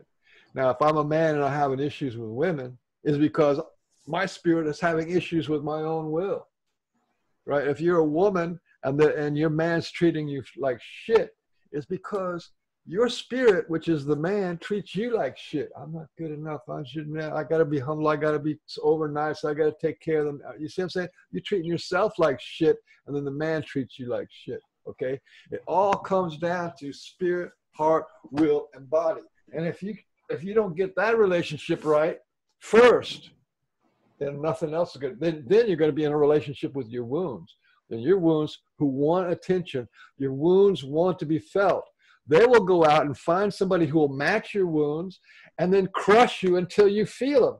And then they'll crush you again if you don't feel it. If you don't feel it and heal it, so bad relationship after bad relationship, or dissatisfying, or maybe it's just empty. If you're empty inside, then you get an empty relationship and an empty relationship and an unfulfilling relationship. If it's not right in here, then it's not going to be right out there. Guarantee you. You want the natural man, the natural woman, it is this one, the Shiva and the Shakti, the man, the spirit and the will. If you don't get those two right and balance in the heart, there is no relationship going on in the world. You're in relationship with your wounds, or you're in relationship with your mother or your father, or you're in relationship with the fantasy of the one who will heal you or save you from the spirit, heart, will, and body not being incongruent and in alignment. You see what I'm saying? It's impossible. Now, people can live real nice and happy, but what it is, they're not really connecting to them. They're like in a little what do you call it? Like Halloween. They're like role playing. I'll play the daddy, you play the mom, and there's the kids, and we have this little role playing, and they actually live on this kind of role play. And there's a whole lot of families like that, and they live actually pretty happy, but there's nothing real about it, which is okay. I don't have any judgment about that. At least they're not killing each other, or they're not getting divorced and stuff. There's a lot of people who live very happy, and it's kind of like because they kind of like accept the other person, they accept themselves just enough so they don't have to deal with it.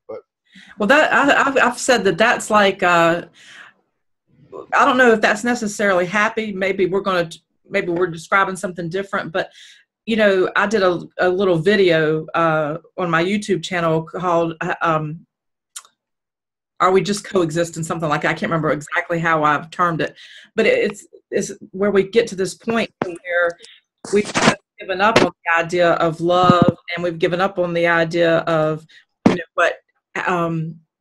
of fulfillment and living in our will, so people will just coexist. So what we do is we're like, okay, well, we're having breakfast together, lunch and dinner, you're mowing the grass, I'm washing the dishes, you take the kids to school, I'll do this, and we're living together, we're cohabitating, but we're completely, again, we're kind of numb to one another.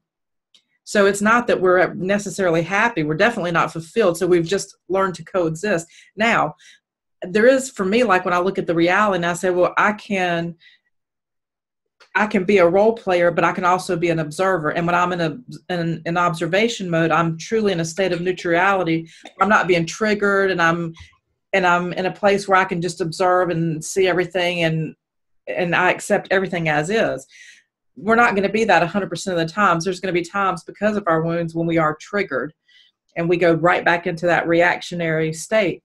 But in that I had actually written this down for today. I was like, but what about for those that have chosen to coexist, when they just stop even trying, they're kind of stuck in that mode?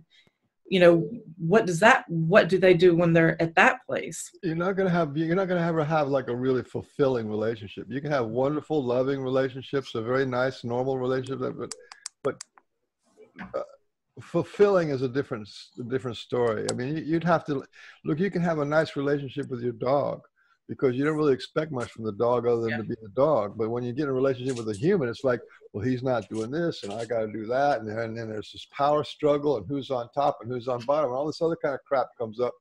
But that makes it really difficult to have a relationship.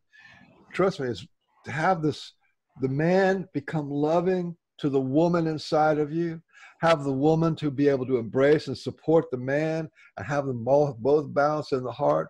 That's really cool. Okay, I'm going to tell you something that, you know, they talk about. Who's that? There's some lady who talks about the alien love bite. You ever heard that one? Oh, Eve Lorgan. Yeah, she's pretty cool, right? Yeah. I'm going to tell you something now that almost nobody ever talks about. Nobody ever knows, right? You got Shiva and Shakti. These are in your chakra system, right?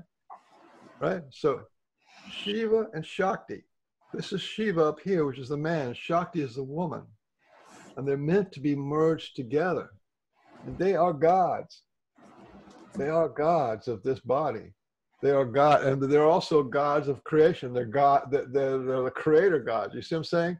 So you're talking about these way powerful beings. Now, here you are with Shiva, and you've trained Shiva not to talk to Shakti, and Shakti not to talk to Shiva, right? So you're just like living your normal life, and there's no connection there, right?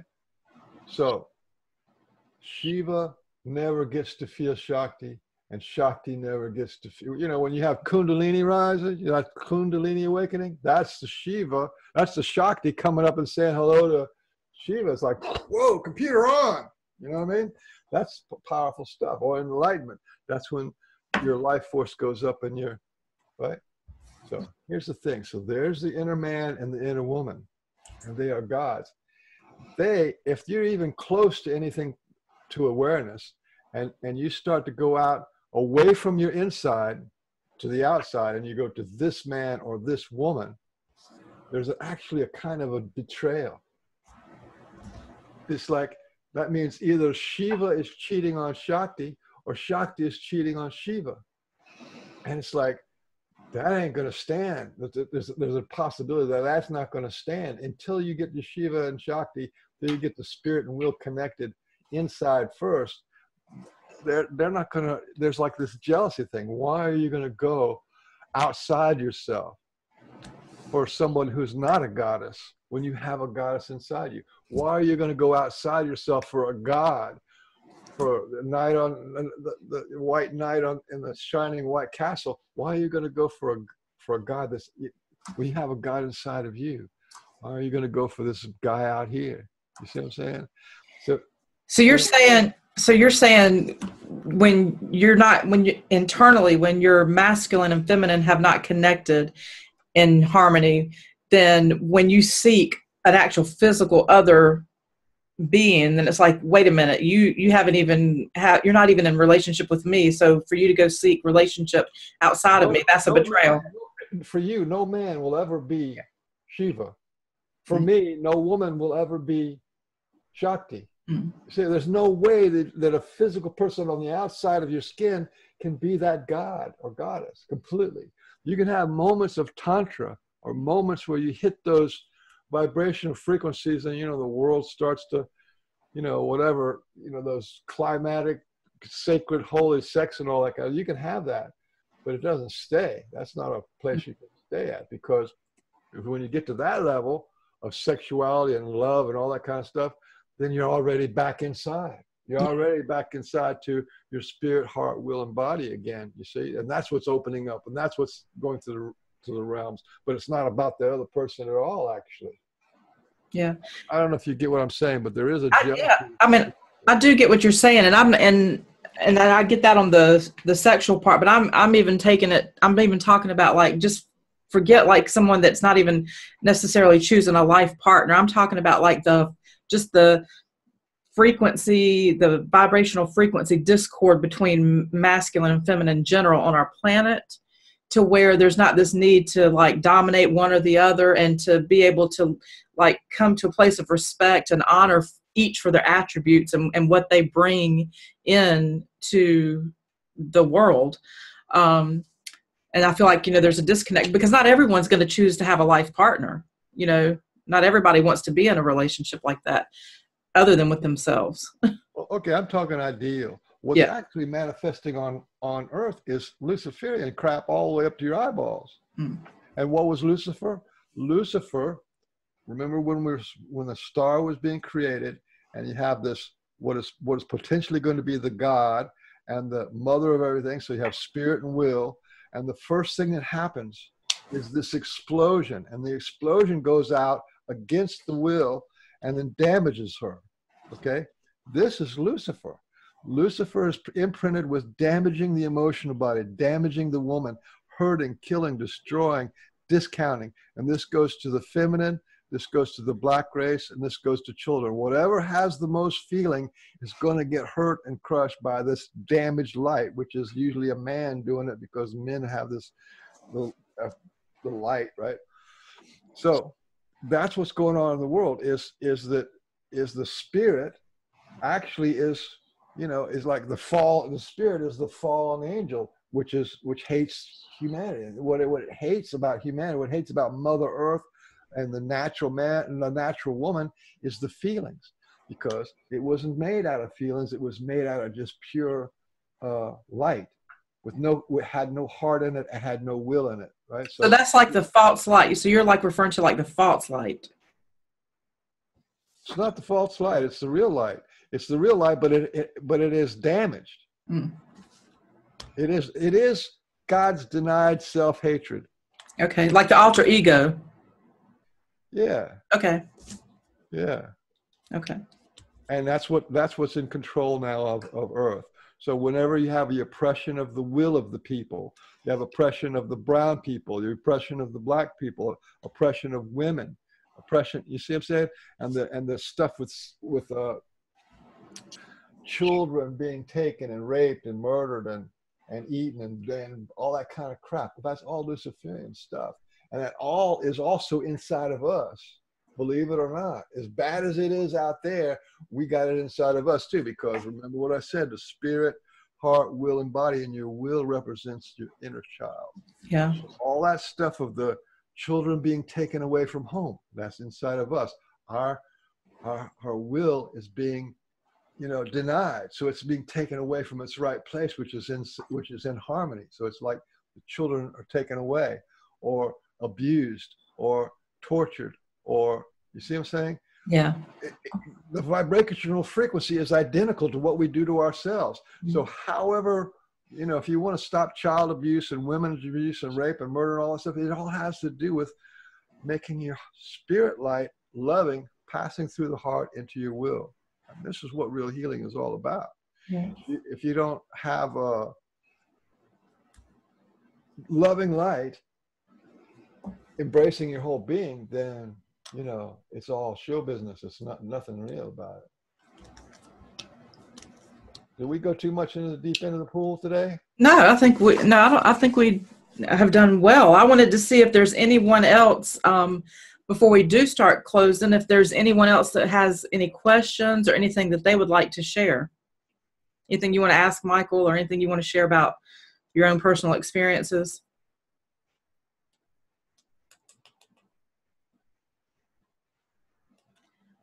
All right, everybody's quiet. So I would like to say... Natalie was going to say something. Oh, good. Okay, go ahead. Can you hear me? Yes. Okay. I'd like to share something. For me, the ultimate wound is seeing someone or something as more or as less as myself. Because that is when I look back all of my wounds, abandonment or rejection, abuse, and then I went back and back and back, lifetime after lifetime. And then I came to a point where I realized I saw someone else's will as more important than my own will. That has been my ultimate distortion, seeing someone else as a god or goddess above me. And there, for me, comes this distortion, why we think we have to obey or we have to dominate someone else. And so for me, is the ultimate healing is nothing shall come between me and me. Nothing shall come between you and you. And this is, the inner marriage. And when you're at this point and you accept yourself totally, you will accept everyone else also as untouchable and standing in their own right. And for me, that's the ultimate healing. Yeah. Thank you. That was beautiful. Yes, if we deny our own will in favor of somebody else, that is abuse. You know, if a mother has to deny herself for her children and her husband and keep it all together, well, there's an abuse there, and she's going to pay for it later. Men who have to feel like they have to sacrifice themselves for their job or for whatever, there's a price to pay for that. But and again, it is spirit not connecting to the will, and thoughts not connecting to feeling, the man not connecting to the woman, the parents not connecting to the child. You see how it's all the patterns of the ills of the world are also nested within our patterns, and these patterns are not only nested within us, but they go all the way out to the beginning of creation.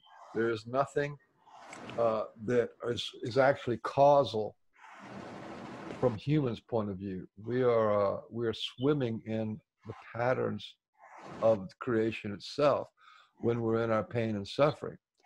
And the miracle is that we can actually heal our pain and suffering.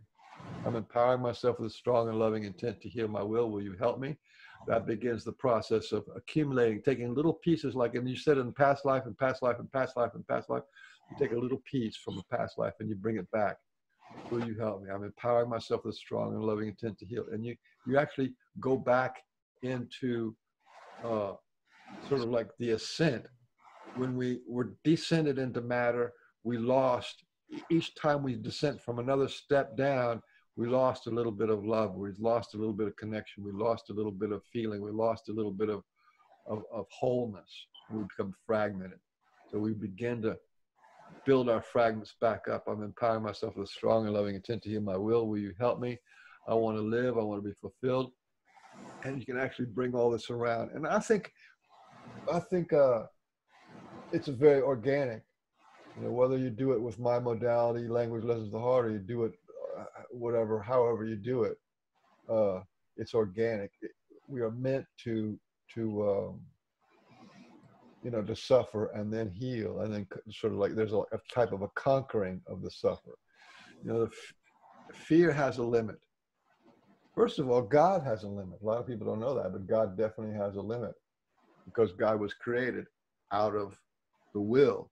Only thing that doesn't have a limit is will, which is absolute inclusivity and unconditional love. But God has a limit, and then pain has a limit, fear and anger has a limit.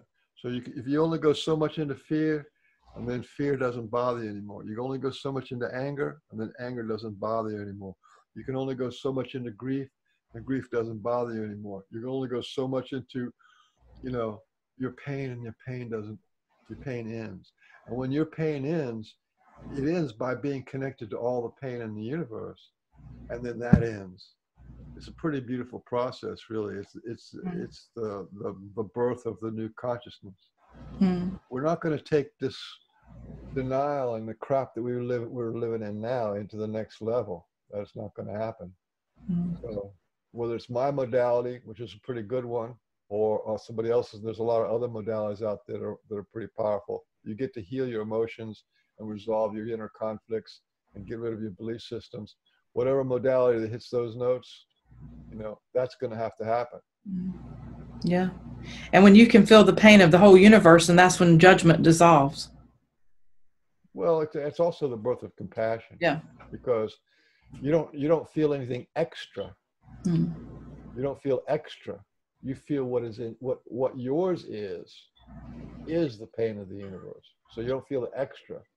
Yeah. A lot of people get worried about that. When Christ, whatever it was, he died. And he felt he took all the pain of the world. That was his pain.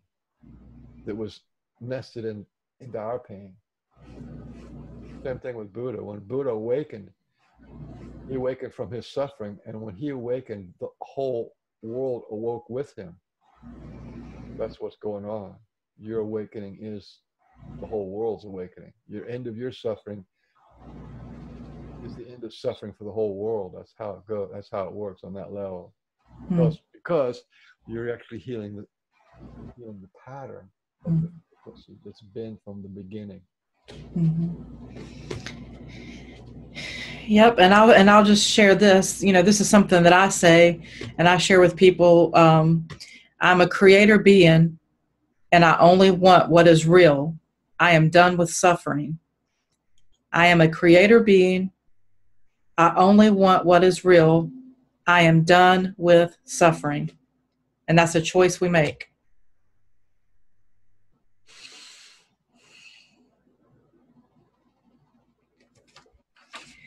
All right. Thank you, everyone, so much. Michael, I think this has been just a great discussion. I appreciate everyone that's been here and your participation. I feel like this is, for me, it's been very enjoyable, very empowering, and I feel like it has been for others, and I feel like it will be for those that hear it online.